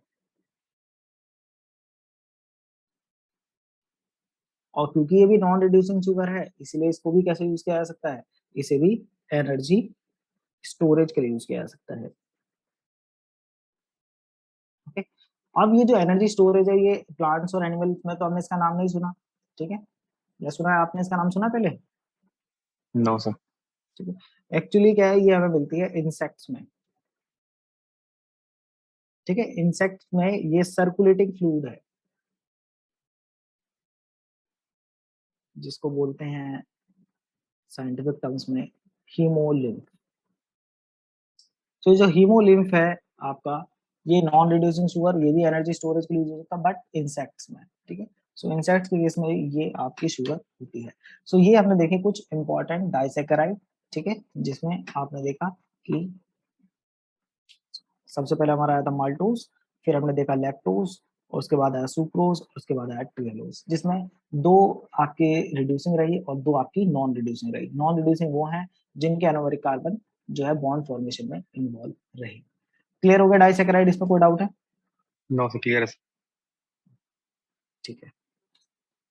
इसके बाद अब नेक्स्ट आते हैं हमारे पॉलीसेकेराइड्स। पॉलीसेकेराइड्स को ग्लाइकन्स भी बोलते हैं, ठीक है। और यहाँ पर आपका कुछ पॉइंट्स हम देख लेते हैं। सबसे पहले तो जितने भी ज्यादातर जो कार्बोहाइड्रेट्स हैं वो हमें किस फॉर्म में मिलते हैं? वो हमें पॉलीसेकेराइड की फॉर्म में ही मिलते हैं नेचर के अंदर। Most of the carbohydrates are in polysaccharide form. Okay, now ये जो पॉलीसेकेराइड है वो कैसे डिफरेंट है, क्योंकि इसमें क्या है, पॉली मतलब बहुत सारी यूनिट अटैच हो सकते हैं, तो इनको हम कैसे डिफरेंशिएट करेंगे, ठीक है। सो वो ही हम पॉइंट्स देखने जा रहे हैं। पॉलीसेकेराइड्स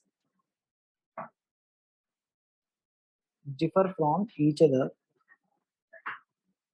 बट किस किस रिस्पेक्ट में डिफर करते हैं ये हमें देखना है। तो इसमें जो सबसे फर्स्ट पॉइंट है that is with respect to recurring monosaccharide units. तो रिकरिंग मोनोसेकेराइड यूनिट से मतलब है कि वो कौन सी यूनिट है जिसके रिपीट होने से वो पॉलीसेकेराइड बना है, ठीक। तो उसके बेसिस पे कर सकते हैं। दूसरा है कि इसकी लेंथ क्या है, लेंथ ऑफ द चेन, कि कितनी लॉन्ग चेन बन रही है, शॉर्ट है या लॉन्ग है। थर्ड है टाइप्स ऑफ बॉन्ड, कि कौन कौन से बॉन्ड है, जैसे कि अभी ने पीछे भी देखा था, हमने जो पीछे शुगर्स को डिफरेंशिएट किया था उसका बेसिस था कि कौन सी यूनिट्स इन्वॉल्व है, उनका बीच में बॉन्ड कौन सा बन रहा है, राइट। और क्योंकि यहाँ पे लॉन्ग चेन है तो यहाँ पे कुछ पैरामीटर्स और ऐड हो गए हैं, तो यहाँ पर भी रहेगा रिड्यूसिंग नॉन रिड्यूसिंग, और उसके साथ में यहाँ पर एक और है that is degree of branching. यहाँ पे ब्रांचिंग भी होगी, ऐसा नहीं कि सिर्फ एक लीनियर चेन प्रोड्यूस हो, यहाँ पर ब्रांचिंग भी हो सकती है। नाउ इस केस में क्या है कि आप ब्रॉडली अगर क्लासिफाई करना चाहें पॉलीसेकेराइड्स को, तो इसे हम 2 कैटेगरी में कर सकते हैं। इसमें फर्स्ट है आपका होमोपॉलीसेकेराइड्स। होमोपॉलीसेकेराइड्स मत से मतलब है कि जिसमें क्या हो, जिसमें एक सिंगल टाइप का मोनोमरिक यूनिट हो, ठीक है। और दूसरे आगे होंगे आपके हेट्रोपॉलीसेकेराइड्स। सो एक मोनो है और दूसरे क्या है हमारे हेट्रोपॉलीसेकेराइड। मोनोपॉलीसेकेराइड में जैसे मैंने बताया कि इसमें एक सिंगल टाइप की होगी, सिंगल टाइप यूनिट। और हेट्रोपॉलीसेकेराइड में क्या है, 2 और मोर काइंड्स ऑफ मोनोमरिक यूनिट। क्लियर हो गया पॉइंट? Yes sir. ठीक है, तो यही वो पॉइंट्स आपको पहले से पता है। और इसमें होमोपॉलीसेकेराइड है, हेट्रोपॉलीसेकेराइड्स। सो होमोपॉलीसेकेराइड्स का कह रहे हैं कि यहाँ पर आपका क्या है, या तो इसको भी आप फर्दर क्लासिफाई कर सकते हैं अनब्रांच और ब्रांच। अनब्रांच मतलब एक लीनियर चेन है, और ब्रांच में आप देख सकते हैं ये क्या है, ब्रांच। 2 लीनियर चेन के बीच में क्या है, यहाँ पर बॉन्ड बना है, तो ये कैसे होगी, ब्रांच। और हेट्रोपॉलीसेकेराइड जहाँ पे 2 या 2 से ज्यादा यूनिट, और जैसे यहाँ पे देख सकते हैं यहाँ पे 2 मोनोमर टाइप है। 2 मोनोमर मतलब कि 2 मोनोमर यूनिट बार बार रिपीट हो रही है, तो इसलिए यहाँ पे 2 कलर की शेड आपको दिख रही है, वो बार बार रिपीट हो रही है। मल्टी में क्या हो सकता है कि 2 या 3 अलग अलग टाइप के मोनोसेकेराइड यूनिट जो है वहां पे इन्वॉल्व होंगे, ठीक है। सो ये अनब्रांच्ड है, ये लीनियर है, और ये ब्रांच है, तो दोनों तरीके के हो सकते हैं। तो होमोपॉलीसेकेराइड ब्रांच भी हो सकते हैं और अनब्रांच भी हो सकते हैं, और इसी तरीके से हेट्रोपॉलीसेकेराइड भी ब्रांच अनब्रांच हो सकते हैं, ठीक है। अब ये जो पॉलीसेकेराइड है, मोनोसेकेराइड तो बन जाएंगे इजीली, डाइसेकेराइड भी बन जाएंगे। पॉलीसेकेराइड, अब जैसे पेप्टाइड की चेन में हमने क्या देखा था, पेप्टाइड में तो ये था कि वहां पे राइबोसोम होने के लिए पेप्टाइड चेन सिंथेसाइज होते हैं, कि कौन सी चेन सिंथेसाइज होनी है, कितनी लॉन्ग होनी चाहिए, और इस क्या सीक्वेंस होगा। बट यहाँ पर ऐसा कोई मशीनरी नहीं है सेल के अंदर जो कि ये बताए कि भाई कौन कौन से जो है मतलब कितनी लंबी चेन होनी चाहिए और कौन कौन सी यूनिट अटैच हो रही है। ये जो इन्फॉर्मेशन है ये एक्चुअली एंजाइम के पास होती है। किस एंजाइम के पास? वो एंजाइम जो कि इस इन चेन को सिंथेसाइज करेगा, ठीक है। सो वो एंजाइम जो है वो खुद ही डिसाइड कर रहा है कि कौन सी यूनिट को ज्वाइन कराना है और कितनी लंबी चेन बनेगी। कुछ फैक्टर्स हैं जो कि उस एंजाइम के इस रिएक्शन को इन्फ्लुएंस करेंगे, जिससे जो है ये पॉलीसैकेराइड्स बनते हैं। बट ऐसा कोई स्पेसिफिक मशीनरी नहीं है कि कौन किस सीक्वेंस में कौन कौन अटैच होगा। ये जो इन्फॉर्मेशन है ये एंजाइम के पास है, मतलब जो एंजाइम जो कैटलाइज कर रहा है रिएक्शन, उस एंजाइम के स्ट्रक्चर में इनहेरिट है। क्लियर हो गया पॉइंट? Yes sir. अब सबसे पहले हम डिस्कस करेंगे होमोपॉलीसैकेराइड, और होमोपॉलीसैकेराइड में हम बात करें सबसे पहले स्टोरेज पॉलीसैकेराइड्स। स्टोरेज पॉलीसैकेराइड में आपको पता है कि अगर हम बात करें एनिमल्स और प्लांट्स किस तरीके से जो है स्टोर करते हैं ग्लूकोज को, क्योंकि ग्लूकोज ही क्या है हमारे लिए as a source of energy है, जिसको हम यूज करते हैं simple as source of energy. अब ग्लूकोज को दो तरीके से स्टोर करते हैं, प्लांट अलग तरीके से करता है और एनिमल अलग तरीके से करते हैं। तो एनिमल किस तरीके से स्टोर करते हैं, पता है आपको? या प्लांट किस तरीके से स्टोर करेंगे एनर्जी को? तो प्लांट जो है वो स्टार्च की फॉर्म में करेंगे, और एनिमल जो है दैट इज ग्लाइकोजन। आपने सुना होगा कि ग्लाइकोजन की फॉर्म में हम लोग स्टोर करते हैं ग्लूकोज को, तो हमारी बॉडी जो है ग्लाइकोजन की फॉर्म में स्टोर कर लेगी इसे। बट जो प्लांट्स है वो से स्टार्च की फॉर्म में, अब स्टार्च पोटैटो वगैरह अलग अलग चीजों में हमें देखने के लिए मिलता है, तो मेनली जो प्लांट है वो उसे स्टार्च की फॉर्म में स्टोर कर लेता है। अब स्टार्च और ग्लूकोज जो है और ग्लाइकोजन जो है ये मेनली दोनों ही किससे बने हैं, ग्लूकोज से ही बने हैं। इसलिए इसको बोला गया क्या, होमो पॉलीसैकेराइड। होमो मतलब सिर्फ एक ही टाइप का मोनोसैकेराइड यूनिट है, तो वो इसमें है ग्लूकोज। और ये पॉली मतलब बहुत लंबी चेन बनने वाली है, ग्लूकोज यूनिट एक दूसरे से बाइंड होकर के लॉन्ग चेन प्रोड्यूस करेंगे। ओके, सो ग्लाइकोजन और स्टार्च दोनों में ही ग्लूकोज होते हैं, बट वो किस तरीके का स्ट्रक्चर बना रहे हैं उसके बेसिस पे उन्हें स्टार्च और ग्लाइकोजन बोला गया है। अब क्योंकि यहाँ पे बहुत सारे ग्लूकोज है और बहुत सारे एक ही ग्लूकोज में आपको पता है बहुत सारे हाइड्रोक्सिल ग्रुप होता है, तो स्टार्च के अंदर तो बहुत सारे हाइड्रोक्सिल ग्रुप होंगे। अब क्योंकि इसके पास बहुत सारे हाइड्रोक्सिल ग्रुप है और हाइड्रोक्सिल ग्रुप कैसा है, पोलर है, और क्योंकि ये पोलर ग्रुप है तो किसको अट्रैक्ट करेगा, वाटर के मॉलिक्यूल को अट्रैक्ट करेगा। इसलिए कैसे होता है, ये जो शुगर्स हैं ये क्या है, आपकी हाइड्रेटेड रहती है। हाइड्रेटेड मतलब वाटर मॉलिक्यूल्स में से क्लोज है, तो ये क्या है, हेवीली हाइड्रेटेड। क्योंकि स्टार्च और ग्लाइकोजन के पास तो बहुत सारे OH ग्रुप होंगे, सो ये क्या है, हाइड्रेटेड शुगर। नाउ इसमें हम सबसे पहले डिस्कस करेंगे स्टार्च के बारे में। अब जो स्टार्च है इसमें क्या है, दो टाइप के ग्लूकोज पॉलीमर होते हैं, two types of glucose polymer. और वो कौन कौन से हैं दो टाइप के ग्लूकोज पॉलीमर, उनको समझते हैं। सो इसमें जो है दो टाइप के पॉलीमर चेन बना सकता है ग्लूकोज, और इसमें जो फर्स्ट है दैट इज अमाइलोज।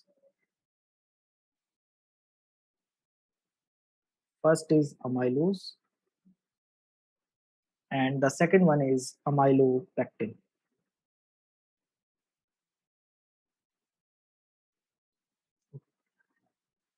यहाँ पे इसका अमाइलोपेक्टिन। ओके, अब क्या डिफरेंस है दोनों में उसको समझते हैं कि अमाइलोज और अमाइलोपेक्टिन में क्या डिफरेंस है। ये जो हमारा अमाइलोज है इसमें क्या है कि ये आपका अनब्रांच चेन बनाता है, ठीक है, लॉन्ग अनब्रांच चेन। बट ये जो अमाइलोपेक्टिन है ये कैसे बनाएगा, ये बनाएगा हाईली ब्रांच्ड चेन, ठीक है। तो अमाइलोज जो है पॉलीमर ग्लूकोज का उसमें ब्रांचेस नहीं होती हैं, ठीक है। और ये जो आपका अमाइलोपेक्टिन है इसमें बहुत हाईली ब्रांच होता है, ठीक है। यही इनके बीच का जो मेन जो डिफरेंस है वो यही है, ठीक है। दूसरा, क्योंकि यहाँ पर ये अनब्रांच्ड है तो यहाँ पर जो ग्लूकोज की चेन बनेगी उसमें जो बॉन्ड इन्वॉल्व होगा दैट इज, कौन सा बॉन्ड पढ़ा था हमने सबसे पहले, अल्फा 1,4 ग्लाइकोसिडिक बॉन्ड। क्योंकि ये सिंपल है और आपने देखा था मैनोज के केस में जहाँ पे ग्लूकोज ग्लूकोज बाइंड हुआ और एक सिंपल लीनियर। अब क्योंकि जब मैनोज में एक ग्लूकोज दूसरे ग्लूकोज से बाइंड कर रहा था तो दूसरे वाले ग्लूकोज का एनोमरिक कार्बन क्या था, वो फ्री था, इसलिए उसको रिड्यूसिंग शुगर बोला गया।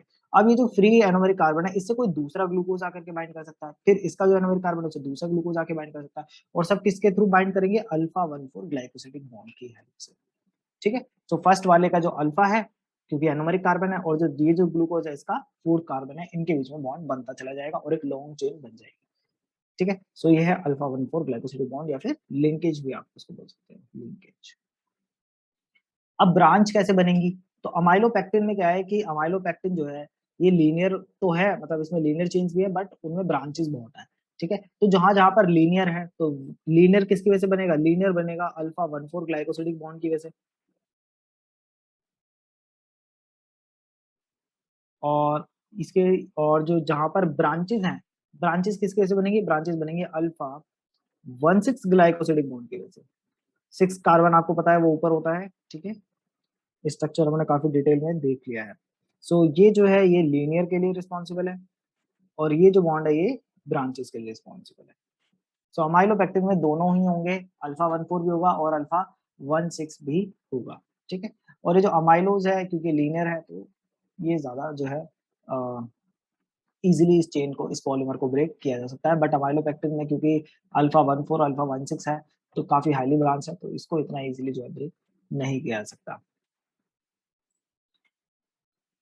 ओके, तो जैसा कि आप यहाँ इमेज में देख सकते हैं, ये है हमारा स्टार्च। और स्टार्च में जैसा भी मैंने आपको बताया कि इसमें दो टाइप के होंगे पॉलीमर, एक है अमाइलोज और दूसरा है अमाइलोपेक्टिन। तो अमाइलोज आप देख सकते हैं, ये आपका अमाइलोज है, ठीक है, ब्लू कलर में कोई ब्रांच नहीं है, सिंपल लीनियर चेन ग्लूकोज की। और दूसरा है अमाइलोपेक्टिन। अमाइलोपेक्टिन आप ब्लैक कलर में देख पा रहे हैं कि ब्लैक कलर में ये चेन्स तो है, ये भी लीनियर है, बट लीनियर चेन क्या है, एक दूसरे से अटैच हो गई है, ठीक है। तो जैसे कि आप देख सकते हैं यहाँ पर ये अटैच हो गई है, और इसी तरीके से आप देख सकते हैं ये यहाँ पर अटैच हुई है, यहाँ पर अटैच हुई, यहाँ यहाँ है। जहां जहां पर एक चेन दूसरे से अटैच होती है वो किसके थ्रू होती है, वो होती है अल्फा 1,6 ग्लाइकोसिडिक बॉन्ड की वजह से। क्लियर। और ये जो लीनियर चेन है वो किसकी वजह से, अल्फा 1। तो ज्यादातर मोस्टली तो अल्फा 1,4 ही है, बट जहां जहां पर ब्रांच होगी वो ब्रांच जिस बॉन्ड की वजह से रिस्पॉन्सिबल है that is alpha 1,6 glycosidic bond. Clear हो गया। Yes sir. तो यहाँ पर भी आप देख सकते हैं कि किस तरीके से का बनेगा। तो ये यहाँ पर तो सिंपल है, ये फर्स्ट कार्बन, ये फोर्थ कार्बन, तो दैट इज अल्फा 1,4, और ये है अल्फा 1,4। और इधर आप देख सकते हैं ये फर्स्ट कार्बन, बट ये किसके साथ बना रहा है, ये सिक्स्थ कार्बन। तो यहाँ पर भी क्या था, यहाँ पर था आपका CH2OH, अगर आपको याद हो। तो क्योंकि यहाँ पे CH2OH है तो इसके OH के साथ इसका जो अल्कोहल ग्रुप था उसने इस एनोमरिक कार्बन के साथ बना लिया, और इससे क्या बन गया, ये ब्रांच पॉइंट बन गया। बाकी इसमें जो फोर्थ कार्बन है उसने क्या है, लीनियर चेन बनाई हुई है दूसरे ग्लूकोज यूनिट के साथ, ठीक है। तो यहाँ पर भी क्या है, ये भी 1,4 है।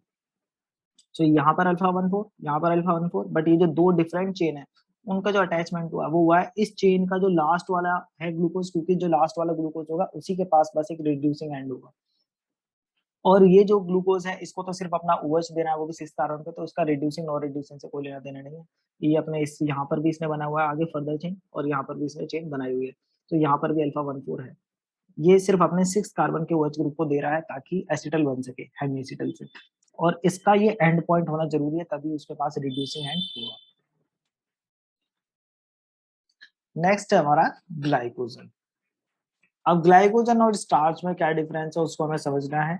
और जैसे कि हमने देखा था स्टार्च में तो अमाइलोज है और अमाइलोज पैक्टिन है, ठीक है। दोनों में डिफरेंस बताया था, एक लीनियर है और एक ब्रांच है। ये जो ग्लाइकोजन है ये एनिमल के केस में होता है।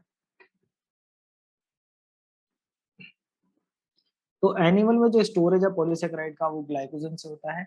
और ग्लाइकोजन जो है ये आपका अमाइलोपेक्टिन की जैसा है, ठीक है।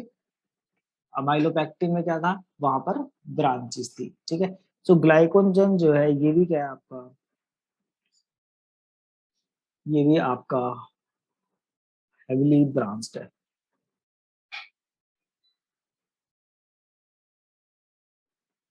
ठीक है। और ये अमाइलोस्पेक्टिन से भी ज्यादा ब्रांच है इसके अंदर, उसमें तो कम थी अमाइलोस्पेक्टिन में, इसमें और भी ज्यादा, ये एक्सटेंसिवली ब्रांच जो है चेन प्रोड्यूस करता है, ठीक है। सो ये अमाइलोपेक्टिन की तरह है, ठीक है, लाइक अमाइलोपेक्टिन।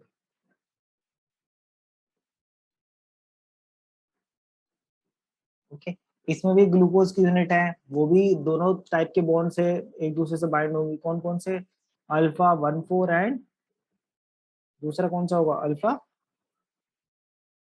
बताइए, 1,6, राइट, अल्फा 1,6 ग्लाइकोसिड बॉन्ड।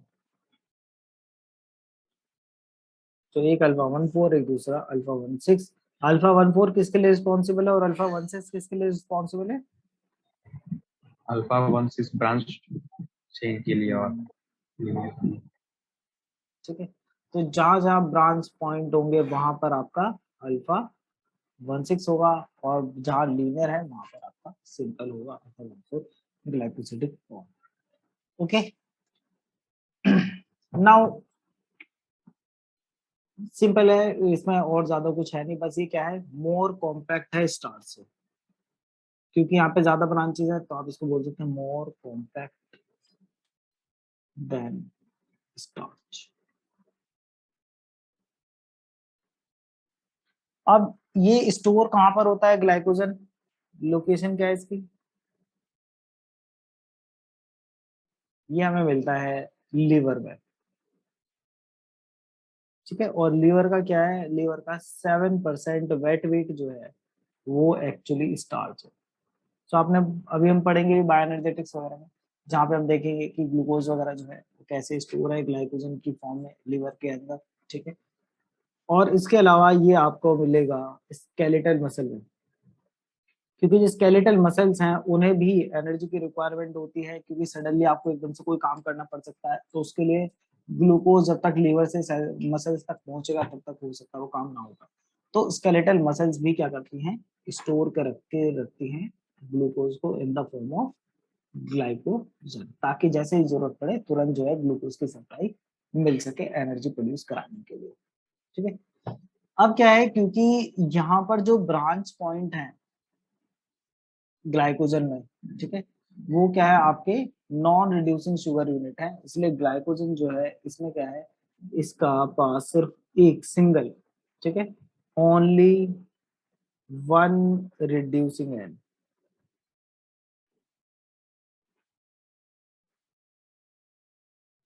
कितने रिड्यूसिंग एंड है इसके पास, ओनली वन रिड्यूसिंग एंड। जो लास्ट का होगा ना, सबसे लास्ट में जो यूनिट अटैच होगी ग्लूकोज की, वो रिड्यूसिंग एंड है। बाकी जितने भी हैं ग्लूकोज इसमें अटैच्ड वो सब क्या है, वो नॉन रिड्यूसिंग है, क्योंकि उन्होंने कहीं ना कहीं एक दूसरे से क्या कर रखा है, बॉन्ड बनाया हुआ है। ठीक है, तो हमें पता है जब कोई चेन में होगा, तो जैसे आप देख सकते हैं यहाँ पर, तो ये क्या है, ये जो चेन है यहाँ से स्टार्ट हुई है, बट ये जो एंड है यहाँ पर क्या है, ये नॉन रिड्यू, ये आपका एनोमेरिक कार्बन तो है नहीं, एनोमेरिक कार्बन आगे की तरफ होगा जहां पर दूसरी ग्लूकोज यूनिट अटैच हो रही है। तो इन सबके जो ये जो ग्लूकोज यूनिट मैं यहाँ पे ड्रॉ कर रहा हूँ, इन सबके एनोमेरिक कार्बन क्या है, किसी दूसरे यूनिट से अटैच्ड है, तो इसीलिए वो फ्री नहीं है। और यहाँ पर आकर के इसने किससे बना लिया, 1,6 बना लिया, तो ये क्या हो गया, ये फिर से ब्लॉक हो गया। ठीक है, तो इसी तरीके से फिर जो दूसरी चेन है, दूसरी चेन देखिए, ये आपकी दूसरी चेन है, दूसरी चेन के एटम्स भी एक दूसरे से बने हुए हैं, तो इसलिए भी इनका जो एनोमेरिक कार्बन है वो भी फ्री नहीं है, वो एक दूसरे ग्लूकोज यूनिट को बाइंड करा रहा है उससे। और यहाँ पर आकर के फर्दर फिर ये एक और यहाँ पे जॉइंट आ गया, तो ये फिर से क्या हो गया, इसका जो लास्ट एंड होना चाहिए था इस चेन का, वो भी उसका एनोमेरिक कार्बन ने क्या किया, यहाँ पर इसके साथ बॉन्ड बनाने के लिए, क्यों बॉन्ड किससे बनेगा, इस एनोमेरिक कार्बन जो कि अल्फा है और इसका 6 कार्बन से बनेगा, तो ये क्या हुआ, ब्लॉक हो गया। तो इसलिए आप देख सकते हैं कि जो अमाइलोपेक्टिन है, अमाइलोपेक्टिन का ये जो एंड है, यही क्या है, सिर्फ रिड्यूसिंग एंड है। ठीक है, बाकी जितने भी एंड है वो क्या है, वो ब्लॉक हो गए हैं। क्यों ब्लॉक हो गए हैं, क्योंकि वहां पर अल्फा 1,6 ग्लाइकोसिडिक बॉन्ड है। दूसरी तरफ अमाइलोज जो है, अमाइलोज का जो है एंड फ्री रहता है, क्योंकि ये ब्रांचेस बनाता ही नहीं है, और इसलिए क्या है कि जितने अमाइलोज के चेन होंगी स्टार्च के अंदर, उन सबका रिड्यूसिंग एंड होगा।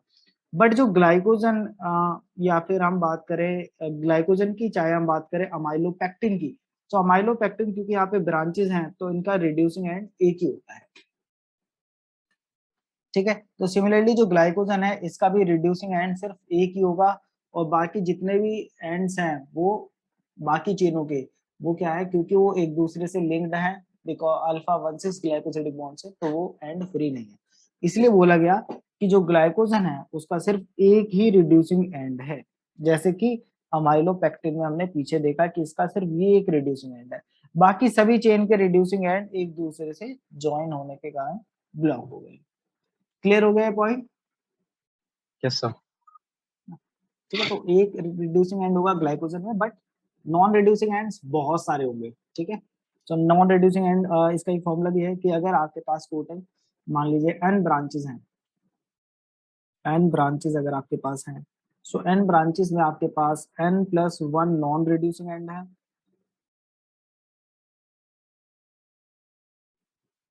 और सिर्फ एक रिड्यूसिंग एंड है। N+1 नॉन रिड्यूसिंग एंड और एक आपका रिड्यूसिंग। अब क्योंकि रिड्यूसिंग एंड सिर्फ एक ही है, तो जो ग्लूकोज यूनिट जहां से आप ग्लाइकोजन, क्योंकि ग्लाइकोजन में क्या है, बहुत सारी ग्लूकोज यूनिट अटैच है एक दूसरे से, चेन की फॉर्म में यहाँ पे प्रेजेंट है, राइट। एक ये चेन है, एक ये चेन हो गई यहाँ पर ऊपर ग्लूकोज की। क्योंकि अब इसका एक ही रिड्यूसिंग एंड है, तो एक एक करके ग्लूकोज यहाँ से हटाया जाएगा, ठीक है। पहले ये ग्लूकोज हटेगा, फिर ये ग्लूकोज यूनिट हटेगी, फिर ये ग्लूकोज यूनिट हटेगी, यानी कि जो रिड्यूसिंग एंड है वहीं से हाइड्रोलिसिस होगा और वहीं से जो है एक एक ग्लूकोज को हटाया जाएगा, बीच में हाइड्रोलिसिस यहाँ पे नहीं होगा, ठीक है। और इसीलिए जब भी ग्लूकोज की जरूरत पड़ेगी तो ये जो रिड्यूसिंग एंड है उसमें से एक ग्लूकोज यूनिट एक टाइम पर रिमूव की जाएगी। और इसीलिए ग्लाइकोजन भी कैसा है, ये आपका स्टेबल है, स्टेबल है, स्टोरेज के लिए यूज किया गया है। क्योंकि अगर ये एक साथ हाइड्रोलाइज हो जाएंगी तो स्टोरेज तो रहेगा ही नहीं, क्योंकि बहुत जल्दी हाइड्रोलाइज हो जाएगा। स्टोरेज के लिए क्या है, इसको स्टेबल होना चाहिए। और स्टेबल तभी है जब ये क्या है कि सारे एंड प्रोटेक्टेड है, सिर्फ एक ही एंड अवेलेबल है जहां से आप एक ग्लूकोज को एक टाइम पर हटाएंगे और जब जरूरत होगी तब वो वहां से रिमूव कराया जा सकता है, ठीक है। तो इसलिए क्या है, एक as a storage molecule use किया जाता है ग्लूकोज को स्टोर करने के लिए, ठीक है। सो स्टार्च और ग्लाइकोजन ज्यादा डिफिकल्ट नहीं है, आपको सिर्फ ये देखना है कि इसमें दो टाइप के स्ट्रक्चर हैं। स्टार्च में तो दो है बट ग्लाइकोजन में एक ही है। उसमें 1,6 कहाँ पर है, 1,4 कहाँ पर है, रिड्यूसिंग एंड कितने हैं। तो स्टार्च में भी रिड्यूसिंग एंड है, ठीक है। तो स्टार्च भी रिड्यूसिंग शुगर है और ग्लाइकोजन भी रिड्यूसिंग शुगर है, बट नंबर ऑफ एंड जो है वो कम है। इसके बाद जो नेक्स्ट शुगर है हमारे पास दैट इज डेक्स्ट्रन, ठीक है। नाम भी आपने सुना होगा डेक्स्ट्रन का। सो डेक्स्ट्रन जो है ये एक्चुअली आपका बैक्टीरियल एंड ईस्ट पॉलीसेकेराइड है। तो जैसे प्लांट में हमने देखा स्टार्च और एनिमल्स में हमने देखा ग्लाइकोजन, बैक्टीरिया और ईस्ट में है आपका डेक्स्ट्रन। डेक्स्ट्रन में भी क्या है, आपको अल्फा 1,6 ग्लाइकोसिडिक बॉन्ड मिलेगा, ये भी किसका है, ग्लूकोज का ही पॉलीमर है। अभी तक जो भी हम देख रहे हैं वो ग्लूकोज के ही पॉलीमर है, ठीक है। बट इसमें आपको अल्फा 1,3 ब्रांचेस भी मिलेंगी और कहीं कहीं पर अल्फा 1,2 एंड अल्फा 1,4 ब्रांच भी मिल जाएंगी। बट ग्लाइकोजन में ऐसा नहीं था, ग्लाइकोजन में सिर्फ अल्फा 1,4 और अल्फा 1,6 सिर्फ यही थी। बट यहाँ पर क्या है, बैक्टीरियल और पॉली इनके के केस में यहाँ पर जो डेक्स्ट्रन शुगर है इसमें 1,3 भी होती है, 1,2 भी है और 1,4 भी है। अच्छा 1,5 आप नहीं देखेंगे क्योंकि 1,5 के पास है ही नहीं वो OH ग्रुप, ठीक है, इसलिए वहां नहीं मिल रहा है। इससे एसोसिएटेड कुछ इंटरेस्टिंग पॉइंट्स ये हैं कि ये जो आपका डेक्स्ट्रन है ये जो डेंटल प्लाक होता है इसमें आपको मिलेगा, ठीक है। तो डेंटल प्लाक ये जो है यही आपका एक्चुअली डेक्स्ट्रन है। ये जो बैक्टीरिया होते हैं हमारे टीथ के सरफेस के ऊपर वो इसको प्रोड्यूस कर रहे हैं, ठीक है। सो ये जो डेंटल प्लाक है ये क्या होता है, रिच इन डेक्स्ट्रन। प्रोड्यूस कौन करेगा, जो हमारे टीथ के ऊपर जो बैक्टीरिया वगैरह है ग्रो कर रहे हैं। अभी जो बैक्टीरिया ग्रो करते हैं ये डेक्स्ट्रन उनको हेल्प करता है, किस चीज में हेल्प करता है उनको, ये उन्हें हेल्प करता है स्टिक करने में, stick to teeth. It help bacteria stick to teeth and to each other, ठीक है। सो ये जो आपका डेंटल प्लाक है ये आपका बैक्टीरिया को हेल्प करता है कि वो टीथ से स्टिक रह सके, हम कुछ खाएं तो उसके साथ ना चले जाए अंदर, तो वो वहीं पे स्टिक रह सकें क्योंकि उनका फूड वहीं पर है ग्रो होने के लिए इन्वायरमेंट, और वो चाहते हैं एक दूसरे से बंधे रहें। तो अटैचमेंट के लिए जो है इसको यूज किया जाता है। और इसलिए जो आपका डेंटल प्लाक है ये कैसा होता है, ये एडिसिव है, राइट, इसलिए उसको प्रोड्यूस कर रहे हैं ये लोग। तो उसमें जो मेन कंपोनेंट होता है डेंटल प्लाक में that is this dextran sugar, okay. अभी जो डेक्स्ट्रन है ये साथ साथ में ये एज अ एडेसिव तो यूज हो रहा है, एज एडेसिव, तो एडेसिव की तरह यूज हो रहा है। और दूसरा ये यूज होता है as energy source, energy source, but हमारे लिए नहीं है ये, ठीक है। हमारे पास ऐसे एंजाइम नहीं है जो कि अल्फा 1,2 और अल्फा 1,3 को ब्रेक कर सके, ठीक है। तो हमारे पास जो एंजाइम्स है वो किसके लिए है, अल्फा 1,4 ग्लाइकोसिडिक लिंकेज जो अमाइलेज वगैरह जो एंजाइम है, ठीक है। सो यहाँ पर ये जो है ये किसके लिए, फॉर बैक्टीरिया। तो जो बैक्टीरिया ग्रो हो रहे हैं उनके लिए एज अ एनर्जी सोर्स ये काम करेगा। क्लियर हो गया, यहाँ तक कोई डाउट है इसमें। No sir. इसी के साथ साथ यही जो आपका डेक्स्ट्रन है इसको हम, आपने ये भी सुना होगा एक सेफेडेक्स नाम आपने सुना होगा। सेफेडेक्स जो है ये एक्चुअली क्या है, ये यूज किया जाता है क्रोमेटोग्राफिक कॉलम में।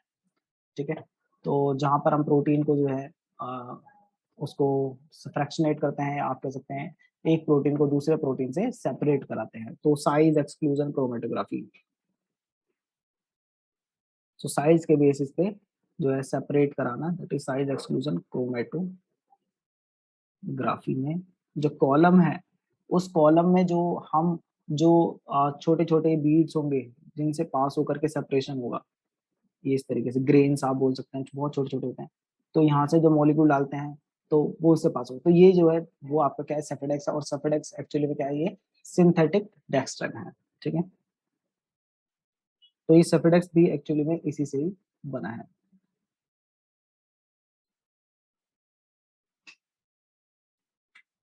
ये स्ट्रक्चरल पॉलीसेकेराइड है, ना कि स्टोरेज। तो ये स्ट्रक्चर प्रोवाइड करेगा। तो सेलुलोज हमारा स्ट्रक्चरल पॉलीसेकेराइड है, स्टोरेज नहीं है, ये एनर्जी को स्टोर नहीं कर रहा है। ठीक है, और ये एक्चुअली हमें मिल रहा है कहाँ पर, प्लांट की सेल वॉल्स में, सेल वॉल ऑफ प्लांट्स। तो जो भी आपका प्लांट का जो मेन जो वुडी पार्ट है, वो एक्चुअली क्या है, वो एक्चुअली सेलुलोज है। ठीक है, तो यहाँ पे देख सकते हैं all the woody portion of the plant is cellulose. ठीक है, वाटर में कैसा होगा, सोल्यूबल होगा, इनसोल्यूबल होगा, इनसॉल्युबल। इनसोल्यूबल है, क्योंकि आपने देखा प्लांट्स तो ऐसे ही खड़े रहते हैं, तो वो मेनली सेलुलोज है, और इसीलिए वो क्या है, वाटर इनसोल्यूबल है। सो ये टफ है, tough fibrous water insoluble substance. So वही सारी प्रॉपर्टी है जो आप मेनली वुड से एक्सपेक्ट करेंगे, तो वही प्रॉपर्टी जो है सेलुलोज भी शो करता है। ठीक है, इसमें जो अगर आपने जो कॉटन देखी है, तो कॉटन क्या है, हमारा प्योर सेलुलोज है। ठीक है, so cotton is pure cellulose. ठीक है, अब जो सेलुलोज है यहाँ पर, ये भी किससे बना हुआ है, ये भी ग्लूकोज से ही बना हुआ है। तो अभी तक आपने देखा, जो भी हमने देखे हैं होमोपॉलीसेकेराइड, वो सब किससे बने हैं, ग्लूकोज से, वो भी डी ग्लूकोज। ठीक है, नाउ ये जो आपका सेलुलोज है, ये भी ग्लूकोज है। अब आप देख सकते हैं कि जो वुडी पार्ट है प्लांट का, उसमें भी ग्लूकोज है। ठीक है, दैट मीन्स कि जरूरी नहीं है कि हम जो है पोटैटो वगैरह है इसी से ही ग्लूकोज ले सकते हैं, सेलुलोज से भी ले सकते हैं, बट द थिंग इज कि जो बॉन्ड है सेलुलोज में बॉन्ड मतलब जो ये जो ग्लूकोज की यूनिट सेलुलोज में एक दूसरे से ज्वाइन हुई है, वो जो बॉन्ड है, वो बॉन्ड है आपका β14 ग्लाइकोसिडिक बॉन्ड। और हमारे पास ऐसा कोई एंजाइम है नहीं जो कि इस बॉन्ड को ब्रेक कर सके। अगर होता तो शायद हम ऐसे ट्रीज को भी खा पाते। ठीक है, तो ये हमारे पास है नहीं β14 ग्लाइकोसिडिक बॉन्ड, और इसीलिए जो है इसे कंज्यूम नहीं किया जा सकता। बट कुछ माइक्रो ऑर्गेनिज्म हैं जिनके पास ये एंजाइम होता है। ठीक है, सो सबसे पहले तो अमाइलोज जो है वो डी ग्लूकोज से बना है। दूसरी चीज, ये भी क्या है, ये आपका लीनियर और अनब्रांच्ड है, लीनियर एंड अनब्रांच्ड। सिर्फ ग्लाइकोजन और अमाइलोपेक्टिन हमने देखा था, वो काफी ब्रांच थे, बट ये क्या है, ये अनब्रांच्ड है। ठीक है, ये एक तरीके से क्या हो गया, जैसे कि कौन सा था, हमने ग्लूकोज के दो पॉलीमर कौन से थे वो स्टार्च के अंदर, पहला एक अमाइलोपेक्टिन था, दूसरा अमाइलोज, माइलेज। नहीं अमाइलेज तो एंजाइम हो जाएगा, अमाइलोज, अमाइलेज जो है एंजाइम का नाम। सो अमाइलोज जो है उसकी तरह, अमाइलोज भी लीनियर था, सेलुलोज भी लीनियर है। अमाइलोज में अल्फा 1,6 ग्लाइकोसिडिक लिंकेज थी, सॉरी 1,4 ग्लाइकोसिडिक लिंकेज, बट इसके केस में क्या है, इसमें अल्फा की जगह पर क्या है, β14 ग्लाइकोसिडिक लिंकेज है। तो यही डिफरेंस है अमाइलोज और सेलुलोज का, कि वहां पर जो है अल्फा 1,6 है और यहाँ पर β14 ग्लाइकोसिडिक बॉन्ड। अब क्योंकि β14 है तो हमारे पास ऐसा कोई एंजाइम है नहीं जो उसको कट कर सके। अब ये जो है कमर्शियल प्रोडक्ट आप अगर देखें तो इसके काफी मिल जाते हैं, जो भी आपके कार्डबोर्ड वगैरह है, कॉटन हो गया, फैब्रिक्स वगैरह, ये सब क्या है, मेनली ये सेलुलोज के ही प्रोडक्ट है। अब जैसे मैंने बताया कि जो हम वर्टिब्रेट्स हैं, हम वर्टिब्रेट्स में तो ये एंजाइम मिलता नहीं है, बट ये एंजाइम कुछ माइक्रो ऑर्गेनिज्म में मिलता है, और वो जैसे कि आपके होते हैं टर्माइट्स, टर्माइट्स आपको पता है, यस सर। ठीक है, जो दीमक लग जाती है वुड के अंदर, तो जो टर्माइट्स है वो क्या है, वो इसको डाइजेस्ट कर रहे हैं, बट एक्चुअली वो खुद डाइजेस्ट नहीं करते इस सेलुलोज को। उनके जो आप उनके अंदर एक माइक्रो ऑर्गेनिज्म है, ठीक है, जो कि सिम्बायोटिक रिलेशनशिप में उनके साथ रहता है। सिम्बायोटिक में क्या है, दोनों एक दूसरे की हेल्प करते हैं, वो उसको रहने की जगह देता है और जो माइक्रो ऑर्गेनिज्म है वो उसको कुछ ना कुछ ऐसा कंपोनेंट फूड का प्रोवाइड करेगा जो कि वो सिंथेसाइज खुद नहीं कर सकता। तो टर्माइट्स के अंदर भी क्या है, एक माइक्रो ऑर्गेनिज्म है सिम्बायोटिक रिलेशनशिप में, और इसका जो सिम्बायोटिक रिलेशनशिप है वो है आपका ट्राइकोनिन, ठीक है। सो ये जो माइक्रो ऑर्गेनिज्म है इसके साथ इसका सिम्बायोटिक रिलेशनशिप है, और ये जो एंजाइम, ये जो माइक्रो ऑर्गेनिज्म है यही क्या है, ये सिक्रीट करता है क्या, सेलुलेज। जब एज लेगा तो एंजाइम है, ठीक है। सो ये आपका सेल्यूलेज एंजाइम ये जो सिक्रीट करेगा वो किसको हाइड्रोलाइज करेगा, बीटा 1,4 ग्लाइकोसिडिक लिंकेज को। हम लोग नहीं कर सकते, ठीक है। बट टर्माइट्स के पास क्योंकि ये माइक्रो ऑर्गेनिज्म है तो इसलिए वो जो है वुड को ईट कर पाता है, ठीक है। और वुड को ईट करेगा सेलुलोज को, तो सेलुलोज जो है ब्रेक हो जाएगा, सेलुलोज में है क्या, ग्लूकोज, उसको ग्लूकोज मिल जाएगा, ठीक है। इसीलिए अभी जो हम फर्मेंटेशन टेक्नोलॉजी जो हमारी चल रही है, हमने देखा है कि ग्लूकोज से हम क्या इथेनॉल प्रोड्यूस कराते हैं, राइट।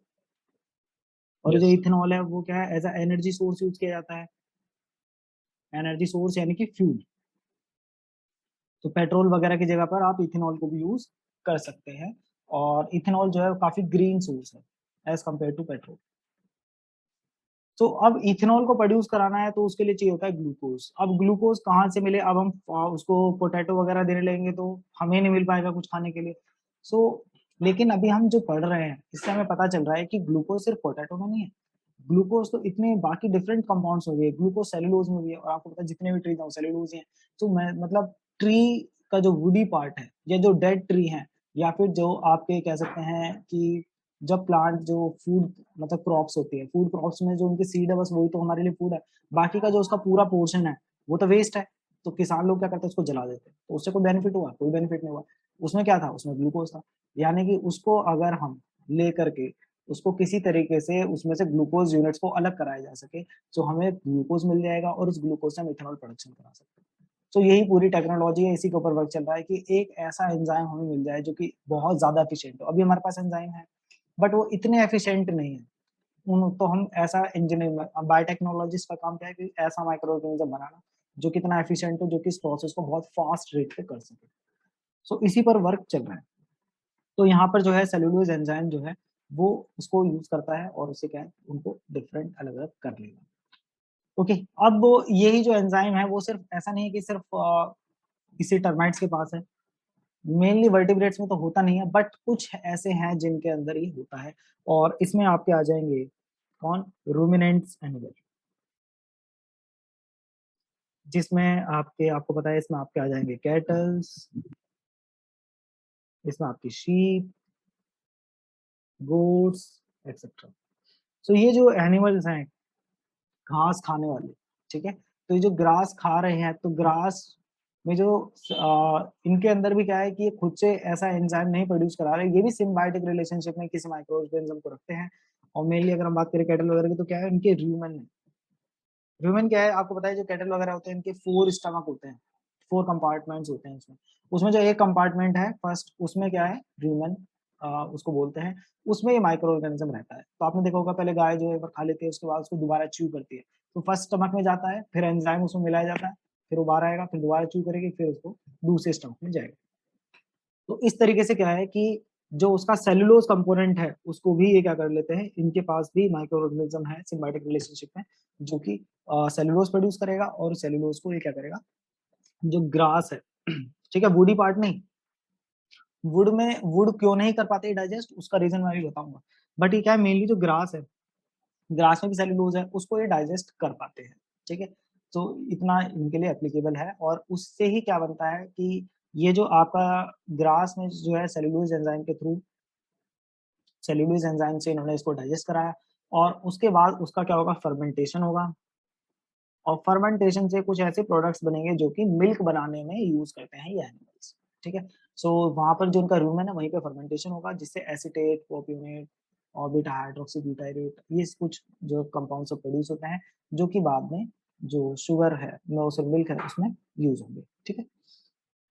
अब जैसा मैंने बताया कि वुडी पोर्शन को नहीं कर पाते, वुडी को क्यों नहीं कर पाते, क्योंकि जो वुडी पोर्शन होता है उसमें एक्चुअली एक और जो है यहाँ पर कंपाउंड होता है दैट इज लिग्निन।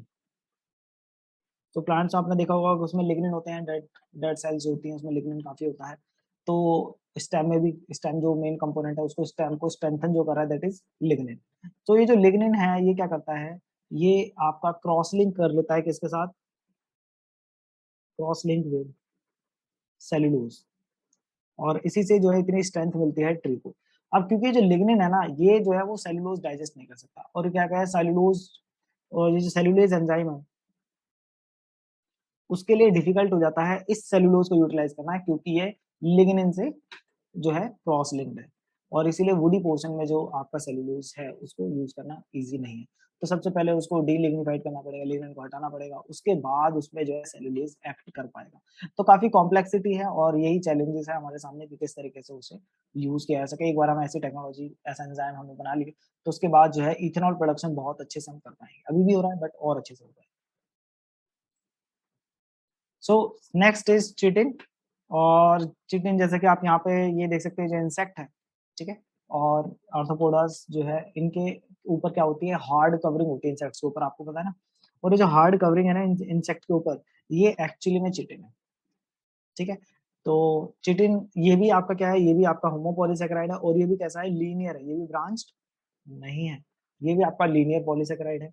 बट यहाँ पर अभी तक जितने भी हमने पढ़े उन सब में क्या था, ग्लूकोज था मोनोसेकेराइड यूनिट, ठीक है।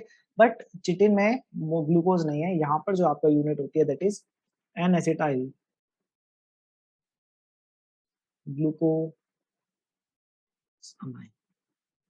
ठीक है। सो इनके केस में क्या होता है, एन एसिटाइल ग्लूकोसामाइन रेसिड्यूज जो है इन्वॉल्व होते हैं, और यहाँ पर जो लिंकेज इन्वॉल्व है that is beta 1,4 glycosidic linkage. इससे पहले कहाँ पे देखी थी हमने बीटा 1,4 ग्लाइकोसिडिक लिंकेज, सेल्यूलोज में। सेल्यूलोज में देखी, ठीक है। तो इसी तरीके से यहाँ पर भी बीटा 1,4 ग्लाइकोसिडिक लिंकेज है, बट एक ग्लूकोज के बीच में नहीं है। Now it is in N acetyl glucosamine residues, okay. So यहाँ पर आप देख सकते हैं ये है एन एसिटाइल ग्लूकोसामाइन, और इसमें क्या है, यहाँ पर ये फर्स्ट और ये फोर्थ, फर्स्ट और ये फोर्थ, ठीक है, इस तरीके से एक दूसरे से बॉन्डेड है। तो आप देख सकते हैं फर्स्ट और ये फोर्थ इस, और यहाँ पर ये एन एसिटाइल ग्लूकोसामाइन, तो ये यहाँ पे ग्रुप भी यहाँ पर अटैच्ड है, ओके। सो अब ये जो एन एसिटाइल ग्लूकोसामाइन रेसिड्यूज हैं, इसमें क्या होता है, इसमें इनका जो C2 कार्बन होता है, ठीक है, C2 कार्बन पे पहले क्या था, C2 कार्बन पे पहले OH था, हाइड्रोक्सिल ग्रुप, इसको किससे रिप्लेस कर दिया गया है, replaced with acetylated amino group, okay. So acetylated amino group से इसको क्या किया गया है, यहाँ पे जो OH था उसकी जगह पे ये ग्रुप यहाँ पर आ चुका है, ठीक है, और इसी की वजह से इसको बोला गया N acetyl glucose amine. Is this clear? Yes.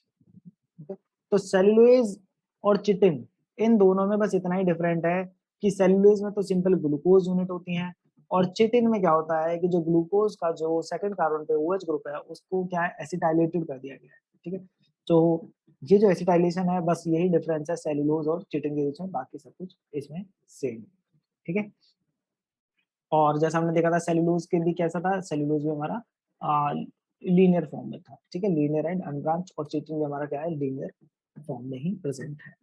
अब ये जो क्या है, ये जो चिटिन है, ये जैसे सेलुलोज को कोई भी वर्टिब्रेट नहीं मतलब कंज्यूम कर सकता, इसी तरीके से चिटिन जो है ये भी जो है डाइजेस्ट नहीं कर सकते वर्टिब्रेट्स, इसीलिए आपने देखा होगा कि जो एनिमल्स है वो इंसेक्ट को खाते नहीं है, ठीक है। क्यों नहीं खाते, क्योंकि जो उनके ऊपर के ये जो चिटिन है वो उसको डाइजेस्ट नहीं कर सकते, क्योंकि उसमें बीटा 1,4 ग्लाइकोसिडिक बॉन्ड है, और बीटा 1,4 ग्लाइकोसिडिक बॉन्ड के लिए जो एंजाइम चाहिए वो उनके पास नहीं है, ठीक है।